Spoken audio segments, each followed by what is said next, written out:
Hello everyone बच्चों, हम लोग केबीपीवाई का ये प्रॉब्लम सॉल्विंग सीरीज स्टार्ट कर रहे हैं। प्रीवियस ईयर के जितने भी पेपर्स थे 2000 वी आर स्टार्टिंग फ्रॉम 2019 और फिर नेक्स्ट वीक 2018 करेंगे, उसके नेक्स्ट वीक 2017 करेंगे।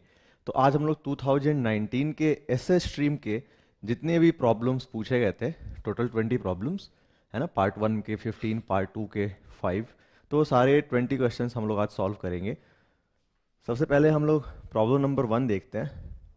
प्रॉब्लम नंबर 1 बच्चों ये हमारा ऑप्टिक्स चैप्टर का है। ये ऑप्टिक्स से जो भी सवाल पूछे जाते हैं ना केवीपीवाई में, वो क्लास 10th तक हमने जो पढ़ाई की है लाइट चैप्टर ऑप्टिक्स, मतलब क्लास 10th में जो हमने लाइट चैप्टर पढ़ा हुआ है, रिफ्लेक्शन, रिफ्रैक्शन, मिरर, लेंस, वो चैप्टर को हम लोग ऑप्टिक्स कहते हैं, रे ऑप्टिक्स बेसिकली। तो वहीं से पूछा जाता है। जैसे बहुत सारे बच्चे जो हमारे पास 10th में थे उनको याद होगा कि ऑप्टिक्स में मैंने काफ़ी कुछ एक्स्ट्रा पढ़ाया था। तो वो 10th में मैं जो एक्स्ट्रा पढ़ाता हूँ लाइट चैप्टर में, बस इस केवीपीवाई को ध्यान में रख के, क्योंकि ये केवीपीवाई आपकी 11th के एंड में होगी और आपका तब तक 12th वाला ऑप्टिक्स आपको मैं पढ़ा नहीं पाऊंगा। तो इसलिए हम 10th में ही मैं आपको लाइट में थोड़ा सा एडवांस, थोड़ा सा एक्स्ट्रा पढ़ाता हूँ, only because to crack KVPY. KVPY मेरे दिमाग में रहता है। तो हालांकि ये प्रॉब्लम तो बहुत आसान है, इसको हम लोग सॉल्व कर सकते हैं। पूछा जा रहा है कि various optical processes are involved in the formation of a rainbow, which of the following provides the correct order in time in which this process occur. It's very easy बच्चों। जैसे कि आपको पता है कि रेनबो जो हमारा होता है वो वाटर ड्रॉपलेट से जब लाइट की रिफ्लेक्शन और रिफ्रैक्शन होती है तब होता है, राइट। तो जैसे मान लो यहां से एक लाइट रे आ गई, ठीक है, फिर क्या होता है बच्चों, इसका होता है रिफ्रैक्शन सबसे पहले, है ना। ये लाइट रे टुवर्ड्स द नॉर्मल बेंड होती है,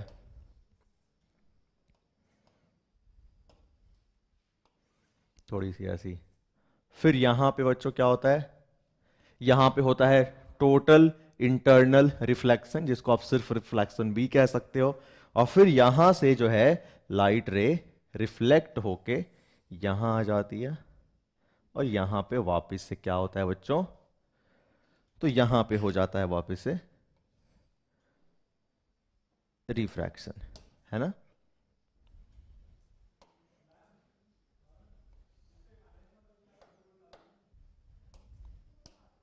ऑलराइट,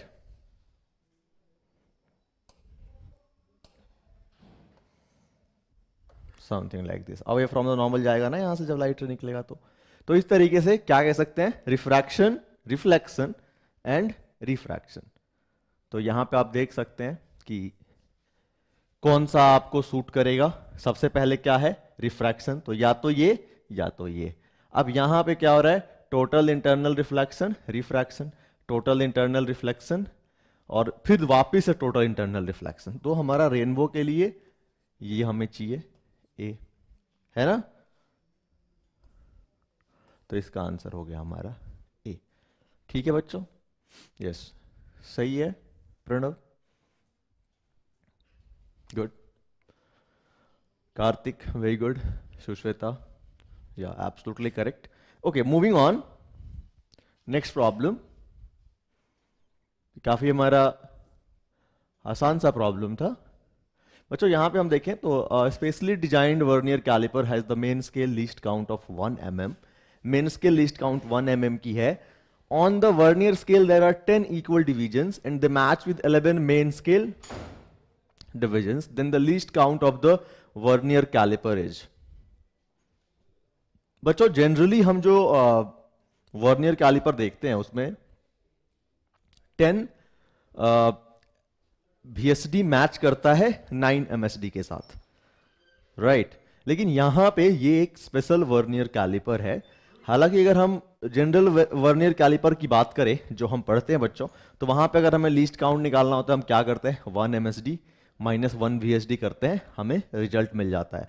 स्पेशल वर्नियर कैलिपर के लिए एक तो आप ये यूज कर सकते हैं कि लीस्ट काउंट अगर आपको निकालना है ना, तो आप मॉड लगा दो उसी चीज के आगे, जो आप वर्नियर कैलिपर के लिए आपने लीस्ट काउंट निकालने के लिए जो फॉर्मूला पढ़ा है उसी के आगे मॉड लगा दो, क्योंकि यहां पे आप देखोगे कि जो VSD आएगा वो MSD से बड़ा आएगा। आप करके देख लो। देखो यहां पे क्या कह रहा है कि 11 MSD के साथ मैच कर रहा है। ये MSD क्या है? मेन स्केल डिवीजन है ना, महेंद्र सिंह धोनी ने। ये हमारा हो गया 10 VSD, राइट। अब 1 MSD मीन्स व्हाट? 1 mm, तो 11 mm हमारा 10 VSD के बराबर हो गया। यानी 1 VSD कितना हो गया बताइए? 1.1 mm। अब यहां पे आप इसका वैल्यू पुट करके 1 माइनस 1.1, और ये दोनों किसमें? mm में है ना, तो 0.1 mm मॉड से आएगा तो पॉजिटिव आएगा। 0.1 mm, क्योंकि हमारी ये लेंथ है ना, लेंथ कभी नेगेटिव नहीं हो सकती है, तो ये हमारा आ गया 0.1 mm। तो नाउ अगर यहां पे हम लोग इस चीज को थोड़ा सा अगर समझे, ये आंसर तुम लोग क्या कर रहे हो? BAD। देखो इसको एक तो हमारा ये तरीका हो गया। अगर आपको इसके अलावा कुछ और समझना है, जैसे कि लेट्स से आपको मैं यहां पे अगर समझाता हूं,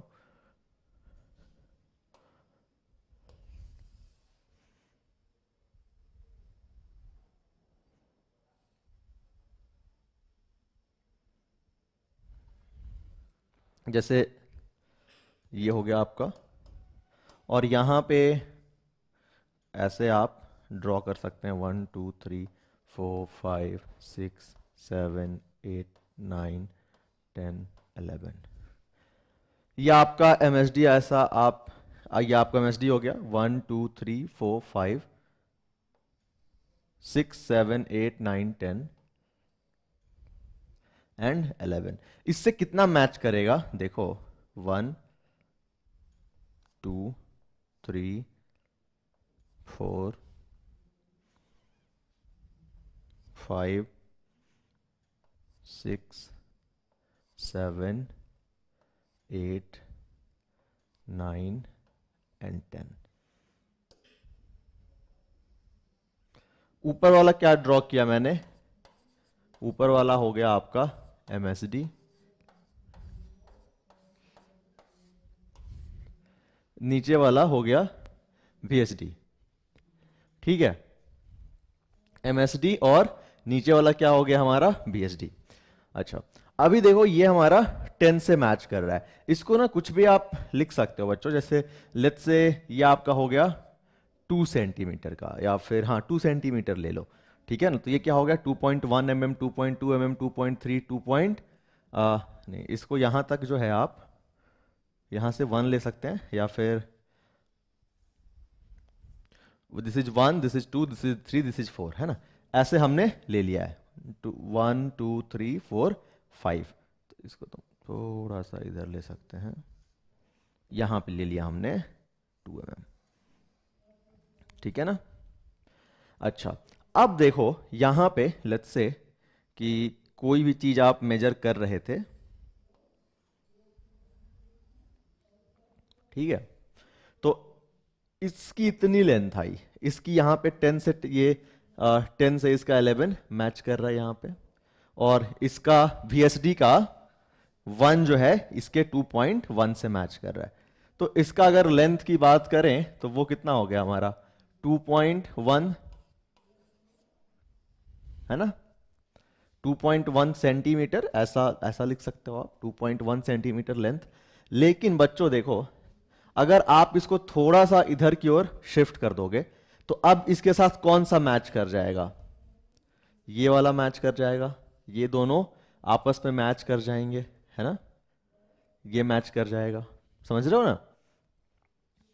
अभी अगर इसकी लेंथ की बात करूं मैं, तो 2.1 सेंटीमीटर है, उसमें कोई दिक्कत नहीं है आपका, ठीक है। 1 2 3 4 5, ये हो गया 6 7 8 9 10 11, यहां तक आ रहा है ये।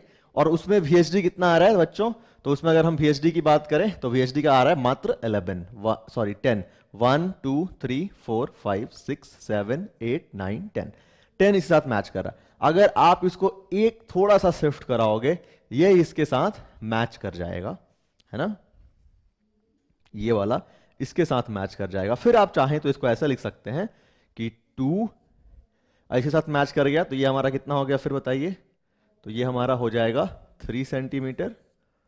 और अगर इसके साथ आप देखोगे तो फिर ये होगा हमारा 2.1 प्लस एक्स, है ना, ये थोड़ा सा आगे आ जाएगा ना यहां पे, this is going to be here, है ना, ये यहां तक आ जाएगा, आगे बढ़ जाएगा। और ये वाला जो डिस्टेंस है ना, this is x, this is x. ठीक है बच्चों, अच्छा, तो यहां पे हम लिख सकते हैं 2.1 प्लस एक्स प्लस कितना VSD बताओ बच्चों, कितना VSD मैच करेगा, तो 1 2 3 4 5 6 7, दिस इज 1, यहां पे हमारा 1 2 3 4 5 6, और फिर हम यहां पे बच्चों इसको लिख देंगे, यहां पे 9 वाला हमारा मैच कर गया ना, 9 VSD, और ये हो गया हमारा 3 सेंटीमीटर, और ये 2.1 प्लस एक्स प्लस 9 VSD को अपन 3 सेंटीमीटर से इक्वेट करा देंगे, एक्स की वैल्यू निकालेंगे तो हमारा यहां से भी 0.1 ही आ जाएगा। तो बच्चों हमने यहां पे किया क्या कि हमने जो बेसिकली MSD और VSD का जो डेरिवेशन है हम वहीं पे चले गए। VSD MSD का हम जो वर्नियर स्केल का जो डेरिवेशन होता है, जहां से हम फॉर्मूला लेके आते हैं लीस्ट काउंट का या फिर रीडिंग की, हम वहीं पे चले गए। तो जब भी आपको स्पेशल वर्नियर कैलिपर आए, या तो आप ये फॉर्मूला यूज करके आप लीस्ट काउंट निकाल सकते हो, लेकिन अगर वहां से आपको कोई भी कंफ्यूजन आ रहा है, आप डेरिवेशन में जाओ, वहां से आपको पूरा रिजल्ट मिल जाएगा। ओके, तो अभी हम लोग आगे बढ़ते हैं। ये हो गया हमारा प्रॉब्लम नंबर 2। प्रॉब्लम नंबर 3 को देख लो। 3 में देखो क्या कहता है कि steel ball is dropped in viscous liquid, the distance of the steel ball from the top of the liquid is shown below, the terminal velocity of the ball is closest to. देखो terminal velocity मैंने आपको पढ़ाया होगा fluid में, या फिर जो बच्चे और हैं वो उन लोगों ने फ्लूइड में पढ़ा होगा। फ्लूइड में विस्कस फ्लूइड में हमने टर्मिनल वेलोसिटी का टर्म सीखा है, पढ़ा है। क्या होता है कि जब नीचे की ओर ग्रेविटेशनल फोर्स, जो नीचे की ओर हमारी ग्रेविटेशनल फोर्स लग रही है, वो इक्वल हो जाती है किसके, बायोंट फोर्स प्लस विस्कस फोर्स के, तो एक कांस्टेंट वेलोसिटी हो जाती थी। मतलब फिर उसके बाद से बॉडी जो डिस्टेंस ट्रैवल करती थी वो एक कांस्टेंट वेलोसिटी के साथ ट्रैवल करती थी। So if we talk about here, तो जब भी हमारा डिस्टेंस टाइम ग्राफ यहां पे दिया होगा और हमें यह चेक करना है कि कौन से इंटरवल में स्पीड कांस्टेंट है, तो कांस्टेंट स्पीड के लिए डिस्टेंस टाइम की जो ग्राफ आती है वो हमें स्ट्रेट लाइन मिलती है। तो आप देखो यहां पे कौन सा वो इंटरवल है जहां पे ये लाइन आपको स्ट्रेट लाइन दिख रही है। यहां पे दिख रही है? नहीं, बिल्कुल नहीं। यहां पे आपको तो नहीं दिख रहा होगा क्योंकि यहां पे ये कर्व्ड है, यहां पे कर्व्ड है, यहां तक कर्व्ड है। यहां के बाद ये थोड़ा सा आपको ऐसा लग रहा होगा कि ये स्ट्रेट लाइन हो रहा है। मेरे हिसाब से ये जो रेंज है ना, यहां से यहां तक, यहां पे हम लोग ले सकते हैं। क्लोजेस्ट की बात की गई है तो हम लोग थोड़ा इधर उधर भी होगा तो कोई दिक्कत नहीं है उससे। ये वाली जो रेंज है, ये वाली जो रेंज है वो हमारा क्या है बच्चों, कांस्टेंट, एक स्ट्रेट लाइन की तरह मिल रहा है डिस्टेंस और टाइम ग्राफ। तो वी कैन से कि यही वो इंटरवल है जहां पे स्पीड कांस्टेंट हो सकती है। ठीक है ना? Okay fine. तो अब आप देख लो यहां पे वो टाइम कितना है। तो टाइम तो हमें निकालेंगे हम लोग, लेकिन पहले डिस्टेंस देख लेते हैं। तो डिस्टेंस हमारा हो गया 0.4 minus 0.3 which is 0.1 mm। This is our distance. अच्छा जी, अगर मैं टाइम की बात करूं बच्चों, टाइम की बात करूं मैं, तो टाइम क्या हो गया, तो आप टाइम देख सकते हैं कि ये 1.5 से थोड़ा सा इधर की ओर है और ये 2 से थोड़ा सा इधर की ओर है, राइट, है ना। मतलब हम इसको कुछ ले सकते हैं 1.5 से 2, ये हमारा 0.5 के हाफ से थोड़ा सा ज्यादा होगा, ये 1.5 से 2 सेकेंड है ना, तो 0.5 के हाफ से थोड़ा सा ज्यादा होगा, मतलब 0.5 का हाफ 0.25 हो गया, उससे थोड़ा सा ज्यादा हम कितना ले लें, 0.3 ले लेते हैं। तो 0.1 डिवाइडेड बाई 0.3, तो कितना आ गया हमारा 1/3, यानी बच्चों this is going to be what, 0.33 metre per second. ठीक है, अगर हम लोग क्या ले लेते हैं, 0.5 लेते तब जाके हमारा ऐसा कुछ, हाँ 0.4 लेते तब हमारा कुछ ऐसा आंसर आता है ना। अगर हम यहाँ पे कितना ले लेते हैं, 0.2 लेते तब शायद ये आ सकता था। तो क्लोजेस्ट की अगर हम बात करें तो क्लोजेस्ट तो देखो यही है ना। तो हमें थोड़ा सा बच्चों ये ध्यान रखना पड़ता है, कॉमन सेंस लगाना पड़ता है। क्लोजेस्ट बहुत ऐसे आपको केबीपीवाई में सवाल पूछे जाएंगे जहां पे क्लोजेस्ट वैल्यू की बात की जाएगी। हर हर हर साल ऐसे प्रॉब्लम्स आते हैं जहां से आपकी क्लोजेस्ट वैल्यू की बात की जाएगी, तो थोड़ा सा आपको अपने कॉमन सेंस का यूज करना होगा वहां पे। दूसरी चीज ये है कि जनरली केबीपीवाई के जो सवाल आते हैं उसमें कॉन्सेप्ट तो आसान ही रहता है, बट किसी किसी प्रॉब्लम में जैसे आउट ऑफ 20 इन 2 और 3 problems you might have to do some tough calculations. चलिए, तो ये हो गया हमारा इसका आंसर। आगे बढ़ते हैं हम लोग, प्रॉब्लम नंबर 4 करते हैं बच्चों। प्रॉब्लम नंबर 4 देख लीजिए। प्रॉब्लम नंबर 4 में कह रहा है student in a town in India. देखो ये जो यहां पे इंडिया वर्ड मेंशन किया गया ना, ये मैटर करता है ना, कि इंडिया अगर स्पेशल मेंशन किया गया है, ये हमारे लिए यहां पे एक इस टर्म से एक इंफॉर्मेशन लेंगे हम लोग। ओके, कोई बताएगा इससे क्या इंफॉर्मेशन लेंगे? बहुत आंसर आ रहा है तुम लोग का, बताओ कोई। तो प्रिसाइजली कैसे देखें? प्रिसाइजली तुम उसमें अब कुछ नहीं कर सकते। प्रिसाइजली तुमको कॉमन सेंस, तुमने कैसे प्रिसाइजली, मैंने जो प्रिसाइजली देखा ना उसमें तुमको कॉमन सेंस, अगर चलो पिछले क्वेश्चन की बात कर ले अगर हम, तो तुम बोल रहे हो प्रिसाइजली कैसे देखें। तो देखो इसको, अगर तुम इसको थोड़ा सा भी दिमाग लगा के देख रहे हो तो ये क्या है, तुम इसको यहाँ पे मार्क करो, ये तुमको ऐसा ग्राफ मिलेगा, तुमको एक ऐसा ही ग्राफ मिलेगा। तो तुम इसको क्या करो, यहाँ पे मार्क करो, यहाँ पे ये मार्क कर दिया तुमने, ये मार्क कर दिया, ठीक है। इधर से कितना जा रहा है, ये देखो, इधर से कितना जा रहा है, इतना जा रहा है, इधर से इतना निकाल दो, और ये टोटल कितना है 0.5। अगर तुम ऐसे ऐसे 5 लाइंस ड्रॉ करो तो ये जाके मिल जाएगा 1 2 3 4, है ना। देखो ऑलमोस्ट इक्वल 5 लाइंस हैं, तो एक लाइन तुमने यहां से हटा दिया, एक लाइन तुमने यहां से हटा दिया, कितने लाइन बचे? 3 लाइन बच गए, है ना। तो 0.5 टोटल है, तो ये 3 लाइन कितना होगा, 0.3 हो जाएगा। तो ऐसा कॉमन सेंस लगा के आपको देखना होगा,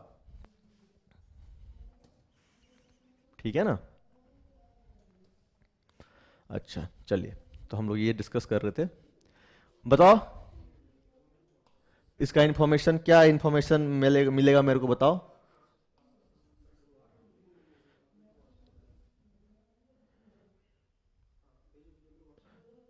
मेरे को यही सब बच्चा पढ़ता है। लाइट चली जाएगी? कौन से इंडिया में रहता है अखिल तू जहां लाइट जाती है? हाँ, गांव में रहता है, लाइट तो नहीं जाती इंडिया में? हाँ, और उतनी लाइट इंडिया ही नहीं हर जगह जाती है, बेवकूफ आदमी। देखो इसको हम सॉल्व कर रहे हैं, 3 स्टेटमेंट दी हुई है। All the 10 laptops can be powered by the UPS if connected directly. अच्छा, पहला स्टेटमेंट है, और आपको एक लैपटॉप की पावर कितनी है यहां दी गई है आपको। एक लैपटॉप अगर हम पावर की बात करें 90 वॉट। देखो जब भी आप क्वेश्चन पढ़ते हो ना, इन चीजों को हाईलाइट कर लिया करो, क्योंकि लंबा क्वेश्चन है, ठीक है ना। तो आप जो वैल्यूज हैं उनको आप पेन से पेपर पे हाईलाइट कर लो। अब जैसे अगर अगर आप ऑनलाइन एग्जाम दे रहे हो तो फिर क्या करो, लिख लो, उसको लिख लो, पी ऐसे लिख सकते हो। अब ये लगे, आप सोच सकते हो कि टाइम लगेगा, बिल्कुल टाइम नहीं लगेगा, 1 सेकेंड में लिख सकते हो तुम इसको। और इससे क्या होता है, एरर 0 हो जाएंगे आपके, गलती करने की चांसेस खत्म। और प्लस आपको तुरंत डेटा निकालना है ना, तो देखो इसमें 3-4 तरह का डेटा है, तो आपको सब आप लिख लोगे ना, प्रॉब्लम सॉल्व करते टाइम आपको फिर से क्वेश्चन पढ़ने की जरूरत नहीं है, आपको यहां पे दिख जाएगा। और अगर आप ऑफलाइन दे रहे हो तो आप इसको हाईलाइट कर लो कि जब आप सॉल्व करोगे तो तुरंत का तुरंत डेटा मिल जाए। ओके,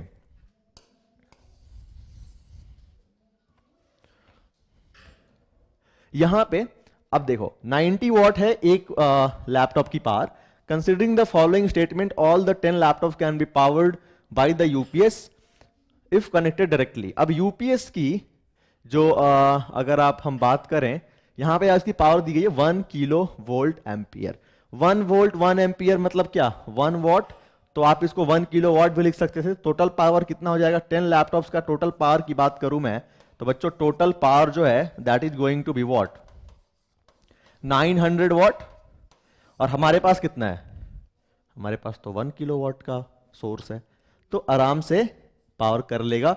मतलब स्टेटमेंट 1 तो सही है, स्टेटमेंट 1 जो है वो तो सही है। चलो अब स्टेटमेंट 2 की बात कर लो। तो स्टेटमेंट 2 में कहा जा रहा है कि all the 10 laptop can be, all the 10 laptops can be powered if connected using an extension with box with a 3 ampere fuse,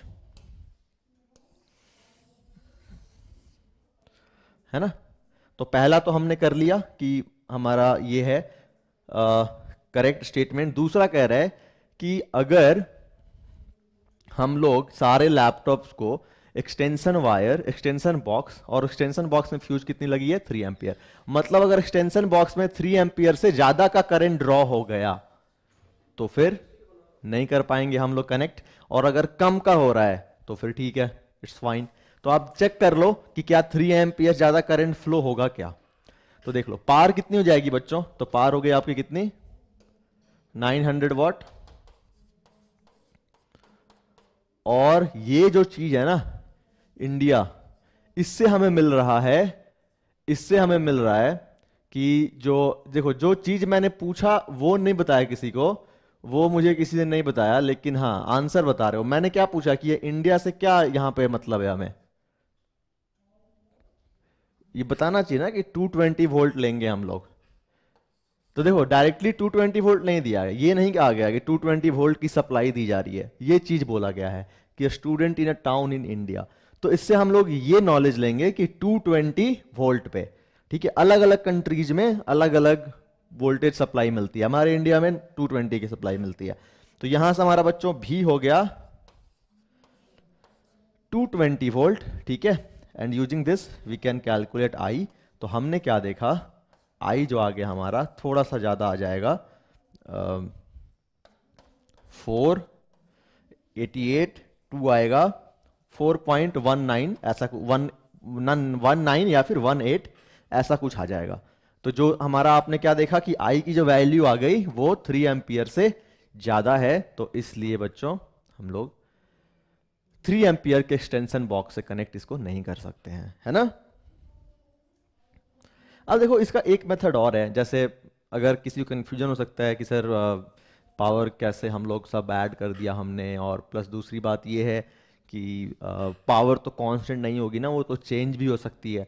तो वैसे केसेस में बच्चों जो मैन्युफैक्चरिंग कैरेक्टरिस्टिक होती है किसी भी इलेक्ट्रिकल अप्लायंस की, रेजिस्टेंस, तो आप यहाँ पे रेजिस्टेंस कैलकुलेट करके सारे रेजिस्टेंस को पैरेलल में ऐड करके और फिर कितना करंट ड्रॉ कर रहा है कंप्लीट सर्किट, कंप्लीट सर्किट का मतलब है यहाँ पे ऑल 10 लैपटॉप्स, तो भी आप देखोगे तो आपका करंट की वैल्यू यही आएगी which will be exceeding 3 ampere, है ना। और हमारा एक्सटेंशन बॉक्स का फ्यूज उड़ जाएगा, so that will not be useful. तो बच्चों इसको इरेज करता हूं मैं, ये समझ में आ गया होगा आपको। कुछ भी डाउट आ रहा है मेरे एक्सप्लेनेशन में, आपको कुछ भी कंफ्यूजन है आप जरूर पूछिए, मैं उसको एक्सप्लेन करूंगा। ओके ओके, हमने तो थर्ड नहीं डिस्कस किया ना अभी, वेट। थर्ड, थर्ड कहता है कि if all the 10 friends use the laptops for 4 hours then the cost of the consumed electricity is about ₹22.50। इसको भी कर लेते हैं। तो बच्चों लेट्स से 10 फ्रेंड्स हैं और इन सारे लैपटॉप यूज कर रहे हैं, तो 10 इंटू 90 वॉट हो गया, ये हमारा इतना टोटल पावर हो गया। और उसके बाद से और क्या कर रहे हैं लोग, 5 आवर्स के लिए यूज कर रहे हैं ना। तो यहां पे मैं क्या करता हूं, इसको 5 आवर से मल्टीप्लाई कर देता हूं, सिर्फ मैं 5 आवर से लिखता हूं, ठीक है बच्चों। और देखो यहां पे 1 यूनिट क्या है, 1 किलो वॉट आवर, तो इसको अपन क्या लिख सकते हैं, 900 ना, इसको अपन लिख सकते हैं 0.9 किलोवाट, 900 को इंटू 5 आवर्स, तो ये हमारा कितना हो गया 0.9 इंटू 5, ये हो गया हमारा कितना बच्चों 4.5 किलोवाट आवर, यानी कितना 4.5 यूनिट। ये सब हमने 10th में पढ़ा हुआ है ना। अब 4.5 यूनिट को अगर हम लोग मल्टीप्लाई कर दें कितने से, 1 यूनिट का चार्ज क्या है बच्चों 5 रुपीज है, तो 4.5 into 5 this is going to be what 5 into 5 25, 5 5 4 20 plus 2 22.5, यानी हमारा स्टेटमेंट 3 भी जो है वो भी सही है। तो हमारा क्या क्या सही हो गया, स्टेटमेंट 1 और स्टेटमेंट 3, तो आंसर क्या हो गया इसका 1 and 3 ओनली। ऑलराइट, तो इस तरीके से हम 4 हमने सॉल्व कर दिया। 5 करते हैं अब हम लोग। बच्चों देखो ये कह रहा है कि frosted glass is widely used for translucent windows, the reason where transparent adhesive tape is stuck over the frosted glass becomes transparent. The most reasonable explanation for this is, देखो बच्चों जब भी हमारा फ्रॉस्टेड ग्लास आप सबने देखा होगा generally हमारे घर के विंडोज में, या फिर आपने कहीं ना कहीं जरूर देखा होगा, आपको कंप्लीट विजिबिलिटी नहीं रहती है। जैसे अगर उस साइड कोई लाइट है तो आपको लाइट वहां से आएगी, बट एग्जैक्टली बाहर कौन खड़ा है वो आपको नहीं दिख पाएगा, है ना। उस ग्लास को हम लोग बेसिकली कहते हैं फ्रॉस्टेड ग्लास, विंडोज में जनरली यूज किया जाता है। तो अब उसको हम लोग कैसे बनाते हैं हमारे लिए ये समझना जरूरी है। तो बच्चों उसको हम लोग क्या करते हैं, ग्लास जो है, ग्लास वो ट्रांसपेरेंट होता है, लेकिन उसके ऊपर हम कोटिंग करते हैं, उसके ऊपर हम कोटिंग कर देते हैं, और वो कोटिंग की रिफ्रैक्टिव इंडेक्स डिफरेंट होती है उस ग्लास से। कोटिंग के वजह से जो ग्लास है हमारा वो फ्रॉस्टेड ग्लास बन जाता है। अभी यहां पे आपने क्या किया, the reason where transparent adhesive tape is struck, transparent adhesive tape is stuck over the frosted glass becomes transparent. तो अब अगर हम क्या करें कि जो कोटिंग हुई है उसके ऊपर अगर हमने एक टेप लगा दिया, अधेसिव एक टेप लगा दिया हमने, और ठीक है, और वो जो टेप है वो ट्रांसपेरेंट है, वो टेप हमारा ट्रांसपेरेंट है, तो बच्चों हमारी पूरी ग्लास जो है वो ट्रांसपेरेंट बन जाती है। बट उसके लिए कंडीशन क्या होना चाहिए कि जो टेप लगाया आपने उसकी रिफ्रैक्टिव इंडेक्स, जो ग्लास है उसकी रिफ्रैक्टिव इंडेक्स के बराबर होना चाहिए, ठीक है। तो इसका बच्चों सबसे अगर क्लोज हम लोग बात करें एक्सप्लेनेशन की, द मोस्ट रीजनेबल एक्सप्लेनेशन की बात करें अगर हम लोग, तो diffusion of adhesive glue into glass, no. Chemical reaction at adhesive tape glass interface, no. Refractive index of adhesive glue is close to that of glass. This is your correct answer. ठीक है, नहीं ये नहीं होगा, so C is the correct answer.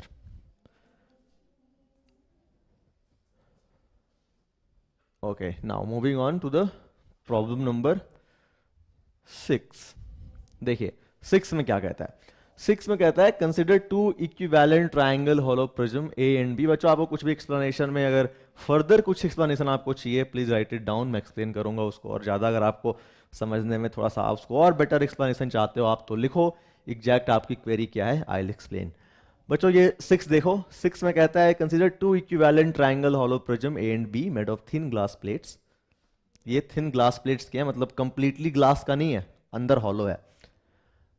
अब यहां पे ये आपको कहा जा रहा है a beam of white light is incident on prism A from the left, given that the refractive index of water is inversely related to the temperature. Alright, refractive index of water is inversely related to the temperature. तो ये information है ना, इसको लिखना होता है, या फिर यहीं पे इसको हाईलाइट कर लो क्योंकि ये हमारा इंफॉर्मेशन काम का है। अब दूसरा कहता है the beam to the right of prism B would not appear white if, मतलब यहां पे जिसके राइट में जो बीम आएगी, जैसे इसका कैसा हो जाएगा हमारा, ये लाइट रे ऐसे जा रहा है, ये लाइट रे ऐसे गया है ना, तो पहले तो इसकी यहां पे ये थोड़ा सा टुवर्ड्स द नॉर्मल बेंड होगा, और फिर यहां पे ये, अब ये अगर दोनों आप एक ही कर दिया आपने तो फिर तो ये जनरली हमने देखा हुआ है बच्चों क्लास 10th में, ये लाइट रे फाइनली ऐसे जाएगी, है ना, लाइट रे जो है फाइनली कुछ ऐसा जाएगी। अब हमने देखा हुआ है, हमने क्लास 10th में पढ़ा हुआ है, वहां पे हम लोग हॉलो वगैरह तो नहीं पढ़ते थे, बट हम लोग क्या पढ़ते थे, हम लोग ये देखते थे कि दो प्रिज्म लेते थे सेम रिफ्रैक्टिव इंडेक्स का, सेम रिफ्रैक्टिव इंडेक्स का हम लोग दो प्रिज्म लेते थे, और फिर उन दोनों को अगर ऐसे अरेंज करा दिया जाए तो इधर से व्हाइट लाइट आया, इसके अंदर ये स्प्लिट होगा और फिर फर्दर ये व्हाइट लाइट बन के निकल जाता था। ये हमने देखा हुआ है।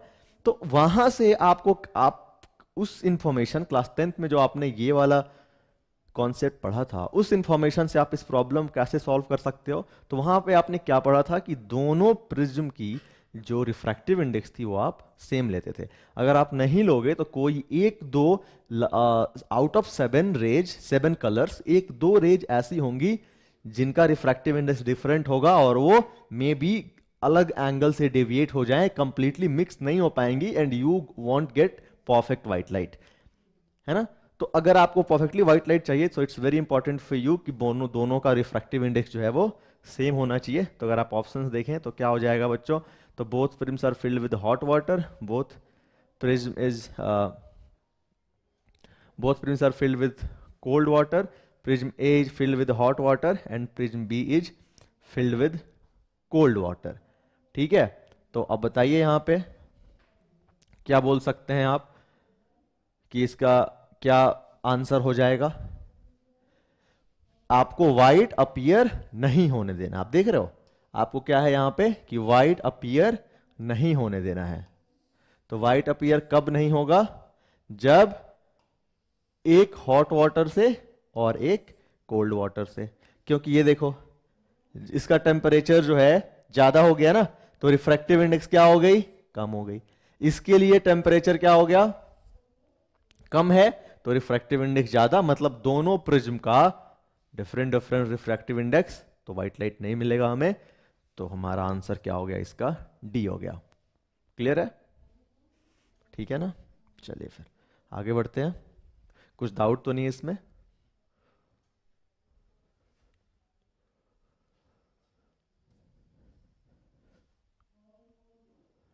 ये देख लो, a ball is moving uniformly in a circular path of radius 1 metre with the time period of 1.5 second. If the ball is suddenly stopped at t is equal to 8.3 second, the magnitude of the displacement of the ball with respect to its position at t is equal to 0 second is closest to। Okay, तो आपको displacement निकालना है 0 से 8.3 second के बीच में, और इसका आपको टाइम पीरियड दिया हो गया बच्चों। टाइम पीरियड कितना दिया है इसका, 1.5 सेकंड। 1.5 सेकंड आपको इसकी टाइम पीरियड दी गई है। अच्छा, तो आप बताओ कि 8.3 के क्लोजेस्ट वो नंबर कौन सा है जिसके अबाउट इसकी टाइम पीरियड कंप्लीट हो रही है, मतलब 7.5 सेकंड है। तो 7.5 सेकंड में ये 5 राउंड लगा लेगा। अगर ये मान लो इसका सर्कुलर पाथ हो गया, तो यहां से स्टार्ट किया, 7.5 सेकंड के बाद ये 5 राउंड्स लगा चुका रहेगा, और उसके बाद 7.5 सेकंड के बाद इसके पास कितना टाइम बच गया, 0.8 सेकंड। 8.3 सेकंड में से अगर आप 7.5 माइनस करते हो, आपके पास 0.8 सेकंड बचेगा। अब 0.8 सेकंड, तो बच्चों आप यहां पे एक इंफॉर्मेशन आप देख सकते हो, यहां पे और है, मूविंग यूनिफॉर्मली। यूनिफॉर्मली से यहां पे ये पता चल रहा है कि जो स्पीड है उसकी वो कांस्टेंट है। तो 0.8 सेकंड मतलब क्या हो गया, 0. इसका जो हाफ अगर हम बात करें, 1.5 सेकंड का हाफ कितना होता है, 0.75। 0.75 से थोड़ा ज्यादा है 0.8, मतलब ये जो है यहां से चल के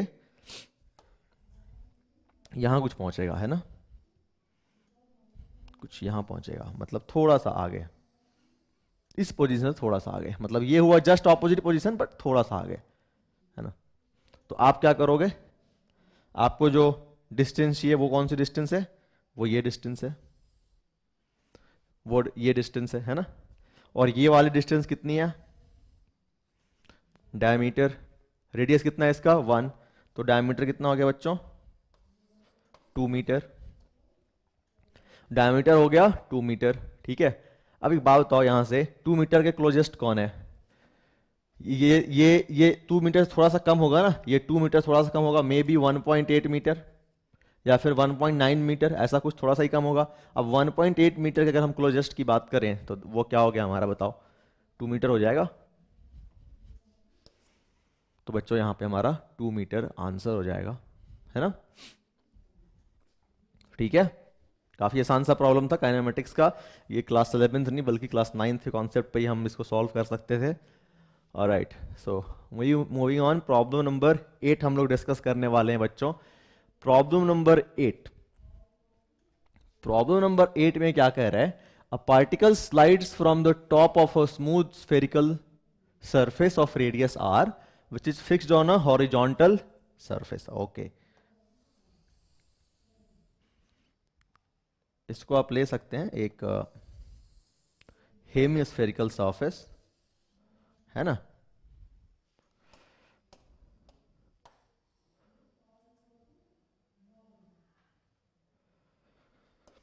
अब यहां से इसकी जो रेडियस है वो आपको दी गई है बच्चों r, रेडियस इसकी r दी गई है आपको, और ये कहा जा रहा है कि a particle slides from the top of a smooth hemispherical surface of radius r which is fixed on a horizontal surface if it separates from the hemisphere at a height h from the horizontal surface. देखो इस बात का ध्यान रखना है, ये from the horizontal surface बोल रहा है बच्चों। जनरली हम लोग हाइट लेते हैं तो, और ये फॉर्मूला भी हम लोग पढ़ते हैं तो आप तुरंत इसको बिना अच्छे से देखे ये √2gh आंसर कर दोगे, जो कि गलत है। आपको ध्यान देना है कि ये जो हाइट h की बात की जा रही है ये फ्रॉम द हॉरिजॉन्टल सरफेस है ना, फ्रॉम द हॉरिजॉन्टल सरफेस है। अच्छा, तो ये कितना नीचे आ गया, फिर इसकी टोटल हाइट h r है, ये यहां से यहां तक h हो गया। तो बच्चों अगर मैं इस हाइट की बात करूं, so this is going to be what, r minus h, r minus h, है ना। ओके, अब आपको अगर निकालनी है यहां पे कि कितनी वेलोसिटी होगी, तो आप निकाल दोगे इसको, कितना हो गया, v is equal to √2g r minus h। ये डायरेक्टली मैंने कैसे कर दिया, आपको याद होगा ये चीज, हम काइनेमेटिक्स पढ़े अभी जस्ट कुछ महीने पहले। नहीं याद है तो कोई बात नहीं, आप इसको वर्क एनर्जी पावर से भी कर सकते हो, हाफ mv², यहां पे v0 है ना, और इसी को मैंने रेफरेंस हाइट ले लिया, इसी को मैंने रेफरेंस हाइट ले लिया, यानी यहां पे मैंने h0 ले लिया। ठीक है, तो फाइनली क्या बचेगा, सिर्फ काइनेटिक एनर्जी, और इनिशियली क्या बचेगा, सिर्फ पोटेंशियल एनर्जी। तो final energy is equal to initial energy को मैं इक्वेट करा रहा हूं, so half mv² is equal to mgh। यहां से हाइट कितनी ऊपर है, r माइनस h ऊपर है, सो r माइनस h। तो देखो हमारा आ जाएगा यहां से answer 2g r minus h का रूट। ठीक है बच्चों, तो your A is the correct answer. ठीक है, काफी आसान सा प्रॉब्लम है ना।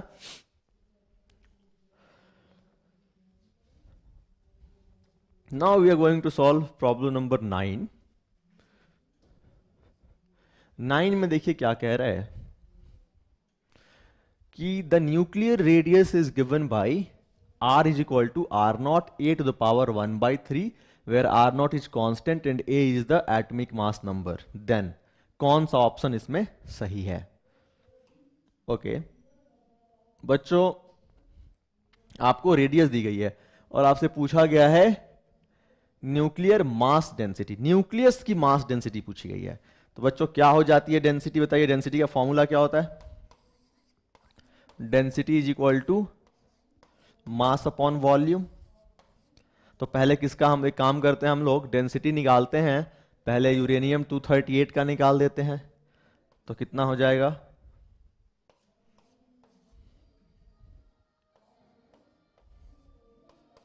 सो this is going to be mass, total mass कितना हो जाएगा बच्चों, तो 238 into mass of single nucleon, तो मैं इसको mn लिख देता हूं, है ना, न्यूक्लियन मतलब न्यूट्रॉन प्लस प्रोटॉन। ओके, ये टोटल मास हो गया ना। और अगर बच्चों मैं बात करूं इसके वॉल्यूम की, तो वॉल्यूम कितनी हो जाएगी, 4/3 pi are cube, pi are cube. अब r है कितना, r0 into a to the power 1/3, यानी r0 और a कितना हो गया, तो a हो गया हमारा 238 का पावर 1/3 का होल क्यूब।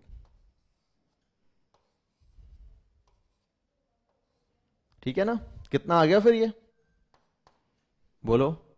तो आपको दिख रहा होगा ये आ गया आपका 238 mass of single nucleon divided by 4π/3 R0 cube और 238 का पावर 1/3 और होल का पावर 3 है। तो बच्चों 1/3 और 3 की बात करें, दोनों कैंसिल आउट हो जाएंगे।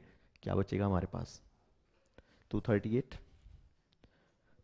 बचेगा। तो ये देखो आप 238 कैंसिल हो गया। मतलब आप यहां पे क्या देख रहे हो कि मास नंबर पे तो डिपेंड ही नहीं कर रहा है, मास नंबर पे तो डिपेंड ही नहीं कर रहा है न्यूक्लियर मास डेंसिटी। आप इसमें 119 भी पुट करके चेक कर लो। आप 11 यहां पे 119 भी अगर आप पुट करके चेक करोगे तो भी क्या हो जाएगा, आंसर जो है इसका वो सेम ही आ जाएगा। आप कर लो यहाँ पे 119 mn, फिर 119 का पावर 1/3 का होल क्यूब करोगे तो 1/3 से 3 कैंसिल हो जाएगा, 119 कैंसिल हो जाएगा। तो आपने क्या देखा कि the nuclear mass density of uranium 238 is the same as that of SN119। तो इसका आंसर क्या हो गया बच्चों? 9 का C। तो सिर्फ ये A C ऐसे मत लिखो, क्वेश्चन नंबर के साथ आंसर लिखो। जैसे 9 का आंसर किया ना तो लिखो फिर 9 का C। मुझे कैसे पता चल गया कि तुम्हारा C तुमने लिखा है वो 9 का आंसर किया है, आपने 10 का आंसर किया है? Getting my point? Question number के साथ आंसर लिखना है। ऑलराइट, चलो so moving on, problem number 10 discuss करते हैं बच्चों। प्रॉब्लम नंबर 10 की अगर मैं बात करूं तो देखो, अब देखो जो आपने, अब आप सोचोगे सर हमने तो अभी तक ये सब न्यूक्लियाई वगैरह तो पढ़ाई करा नहीं है हमने। देखो नहीं पढ़े हो तुम कोई बात नहीं, तुम्हें जितना इंफॉर्मेशन इस क्वेश्चन के लिए चाहिए था ना सॉल्व करने के लिए उतना आपको था, उतना आपको ऑलरेडी मिल चुका था। तो आपको बिल्कुल जरूरत नहीं था वो चैप्टर पढ़ने का भी। तो वैसा ही होगा केबीपीवाई में, अगर आपसे कुछ बाहर के कॉन्सेप्ट पे बेस्ड प्रॉब्लम पूछे जाते हैं तो जितना इन्फॉर्मेशन आपको रिक्वायर्ड है उतनी इन्फॉर्मेशन आपको प्रॉब्लम में ही दे दी जाएगी। अब जैसे अभी जो हमने लास्ट प्रॉब्लम किया प्रॉब्लम नंबर 9, वहां जो हमने इन्फॉर्मेशन देखा उसका हम लोग ये प्रॉब्लम नंबर 10 में हम लोग का यूज है। समझना कैसे, the electrostatic energy of a nucleus of charge Ze is equal to kz²e²/r, है ना। एक न्यूक्लियस की इलेक्ट्रोस्टैटिक एनर्जी आपको इतनी दे दी गई है। अब कहा जा रहा है कि and r is the nuclear radius, the nucleus divides into 2 daughter nuclei of charges Ze/2 and equal radii, the change in electrostatic energy in the process when they are far apart as.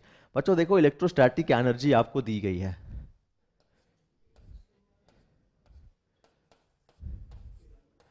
के Z²E²/r, के Z²E²/r, ये आपको दी गई है। अभी आपको कहा जा रहा है कि ये न्यूक्लियस जो है 2 डॉटर न्यूक्लियाई में और इक्वल मास नंबर है, चार्जेस दिया गया है Ze/2, चार्जेस दिए गए हैं बच्चों Ze/2, ठीक है ना। तो यहां पे फिर हमारा E क्या हो जाएगा, तो that is going to be Ze/2 का स्क्वायर, और रेडियस भी चेंज हो जाएगी ना बच्चों, रेडियस भी चेंज हो जाएगी क्योंकि अब डॉटर न्यूक्लियाई है तो रेडियस की साइज कम होगी, ठीक है। तो अब साइज कितनी कम हो जाएगी, अब वो हमें r' जो है वो निकालना पड़ेगा बच्चों। तो देखो कैसे निकालेंगे हम लोग, यहां पे समझो। तो the nucleus divides into 2 daughter nuclei of charges Ze/2 and equal radii, ठीक है, एंड इक्वल रेडियाई मतलब इनके जो डॉटर न्यूक्लियस हैं उनके रेडियस जो है वो इक्वल्स हैं। अब इक्वल है तो ये तो हमारा 1 का हो जाएगा। अगर 2 का बात करूं मैं टोटल की बात करूं मैं तो इसी एनर्जी को मैं 2 से मल्टीप्लाई कर दूं तो दोनों डॉटर न्यूक्लियाई का मुझे एनर्जी मिल जाएगी, राइट। अब बच्चों ये जो आर डैश है उसको हमें कैलकुलेट करना पड़ेगा, तो कैसे करेंगे देखो। आर अगर मैं लिखूं तो आर को मैं लिखूंगा आर नॉट इंटू जेड का पावर 1/3 और आर डैश क्या हो जाएगा, तो आर डैश हो जाएगा R naught into Z by 2 का पावर 1/3। ठीक है, लिख सकता हूं ना मैं। आप देख लो यहां पे इसका जो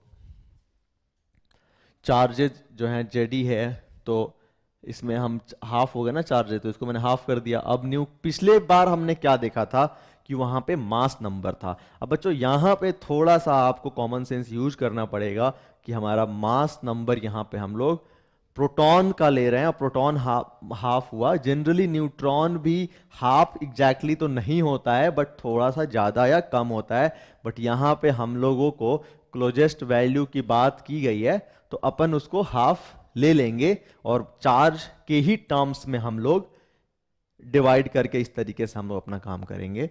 हाफ कर लेंगे सीधा कि चार्जेज अगर जेड है तो मे बी मास नंबर उसका डबल, और यहां पे अगर चार्जेज जेड बाई 2 हो गया तो मास नंबर इसका डबल। तो इसको जेड लूंगा तो मैं इसको जेड बाई 2 ले लूंगा। ये थोड़ा सा आपको यहां पे कॉमन सेंस लगाना पड़ेगा। तो अब बच्चों यहां से आप देख लो आर डैश की वैल्यू कितनी आ जानी है। तो आप देख सकते हैं बच्चों आर डैश की वैल्यू कितनी आ गई, 1/r डैश, ये 2 का पावर 1/3 ऊपर चला जाएगा और नीचे क्या बच जाएगा r। देखो इसको अगर मैं सॉल्व करता हूं तो मुझे ये मिलेगा, बोलो r डैश को नहीं रहने दिया, ये 2 है तो ये ऊपर आ जाएगा 2 का पावर 1/3, और ये r मैंने RHS में भेज दिया तो ये 1/r हो गया। अब ये रिजल्ट मुझे चूंकि मिल चुका है तो मैं इस रिजल्ट को यहां से मिटा सकता हूं, है ना।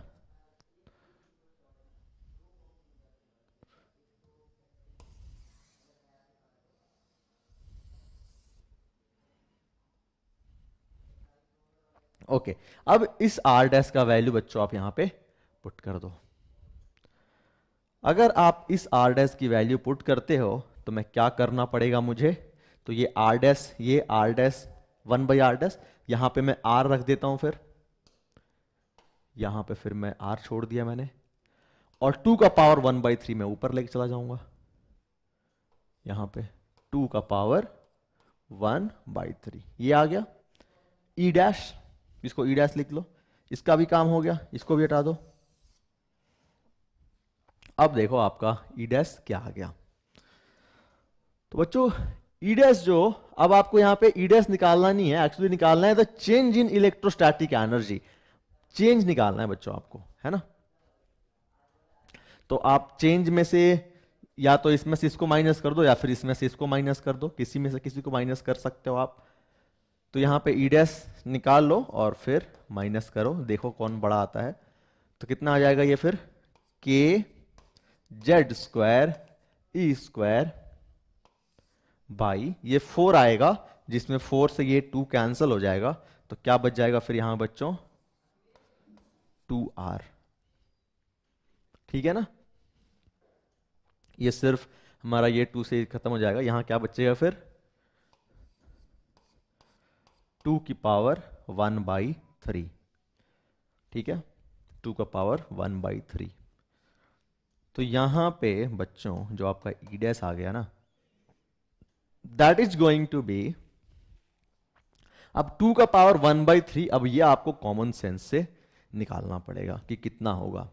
तो अगर बच्चों आप 1.2 का क्यूब करते हो तो वो स्लाइटली 2 से कम होता है ना। तो समथिंग 1.25 या फिर 1.26 के अप्रोक्सीमेट आएगा ये। तो इसको ना मैं ले लेता हूं 1.26 ले लेता हूं, के जेड स्क्वायर ई स्क्वायर, अगर मैं इसको ले लेता हूं 1.26, किसको ले लिया मैंने 1.26, 2 टू द पावर 1/3 को, यहां क्या बच गया 2r। So what do we have in terms of e dash, we have this k Z square E square by r, यहां क्या बच गया 0.6 समथिंग लिख लो, 6363, ठीक है ना।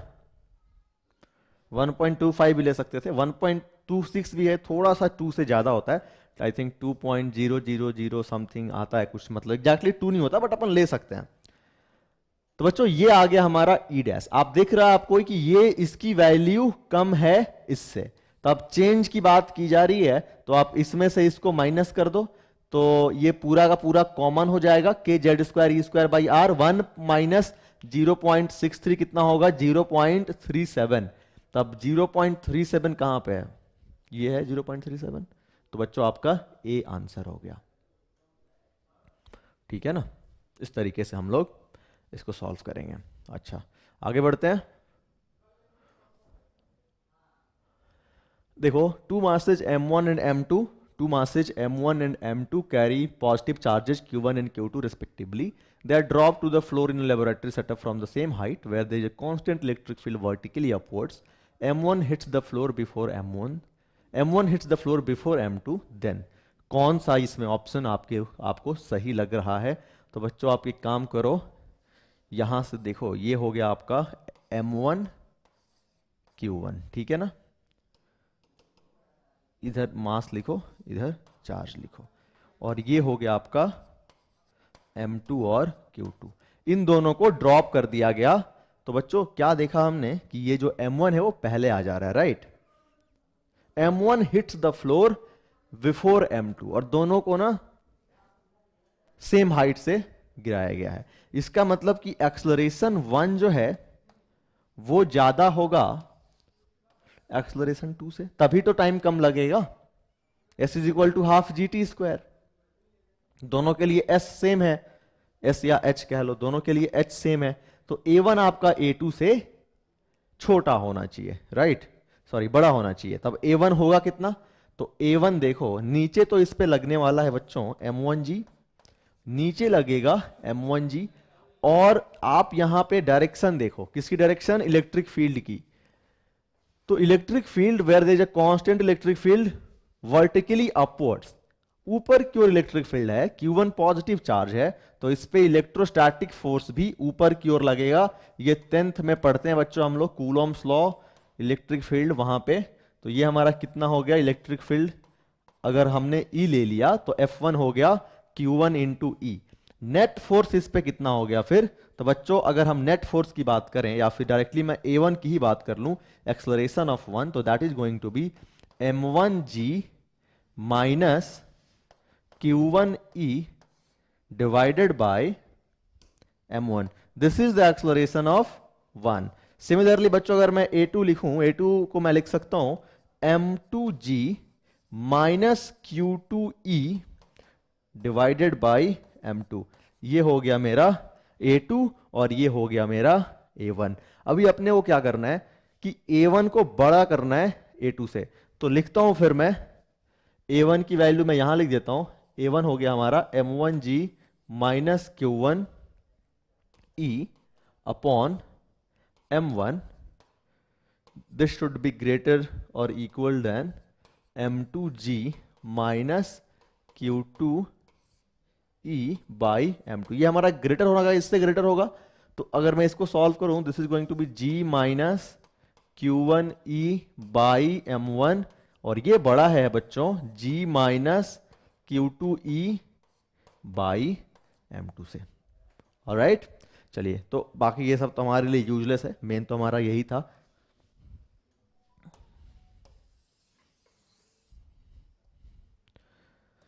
देख लो फिर इसको, तो देखो G तो दोनों तरफ है खैर हमारा, तो हम G को कैंसिल आउट कर सकते हैं यहाँ पे, या फिर किसी एक साइड भेज दो, वो आके माइनस होगा, कैंसिल आउट हो जाएगा।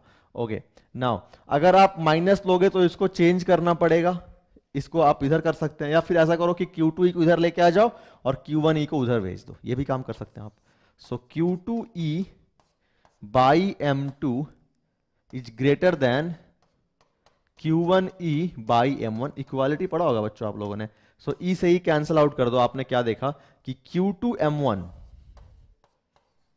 Is greater than Q1 M2, Q2 M1 is greater than Q1 M2, है ना। Q2 M1 कहाँ है, Q2 M1 ये रहा, Q2 M1 is greater than M2 Q1। तो बच्चों इसका 11 का हमारा डी आंसर हो गया, ठीक है ना। इस तरीके से हम इसको सॉल्व कर देंगे। कुछ भी डाउट आ रहा है तो जरूर पूछिए। आगे बढ़ते हैं, प्रॉब्लम नंबर 12 सॉल्व करते हैं। देखो प्रॉब्लम नंबर 12 में क्या कहता है कि which one of the following systematic graph best represent the variation of PV in joule versus T in kelvin of 1 mole of an ideal gas. 1 mole of an ideal gas, बच्चों आप लोगों ने ये पढ़ा होगा, अगर फिजिक्स में अभी तक नहीं पढ़ा है तो केमिस्ट्री में तो ये पढ़ ही लिया होगा, PV is equal to NRT. ये PV is equal to NRT हमारा फिजिक्स में भी होता है, इतना ही होता है, PV is equal to NRT ही होता है। ये ट्रू है फिजिक्स के लिए भी, गैस के लिए ट्रू है, बीट फिजिक्स और केमिस्ट्री, है ना, दोनों में ट्रू है। फैक्ट है तो सब्जेक्ट कोई भी हो ट्रू ही होगा। ऑलराइट, अभी क्या है, कहा जा रहा है कि ये हमारा जो डॉटेड लाइन है वो PV is equal to T denote कर रहा है। जो डॉटेड लाइन है ना वो PV is equal to T denote कर रहा है। और हमने क्या पढ़ा है, PV is equal to NRT. तो आइडियल गैस के लिए हमने ये पढ़ा हुआ है, तो आइडियल गैस के लिए फिर इक्वेशन क्या हो जाएगी, तो यहां पे आपने n की वैल्यू पुट कर दिया 1, r का वैल्यू पुट कर दिया 8.314 इंटू टी, ठीक है। और ये डॉटेड लाइन जो है वो क्या है, PV is equal to T का ग्राफ है। तो स्लोप बढ़ गया ना, स्लोप क्या हो गया, 8 टाइम्स हो गया स्लोप। स्लोप जब 8 टाइम्स हो गया मतलब वाई एक्सिस की ओर शिफ्ट करेगा। वाई एक्सिस की ओर कौन सा शिफ्ट कर रहा है, ए शिफ्ट कर रहा है। सो बच्चों ए इज द करेक्ट आंसर, ठीक है। आ रही बात समझ में, चलिए फिर आगे बढ़ते हैं।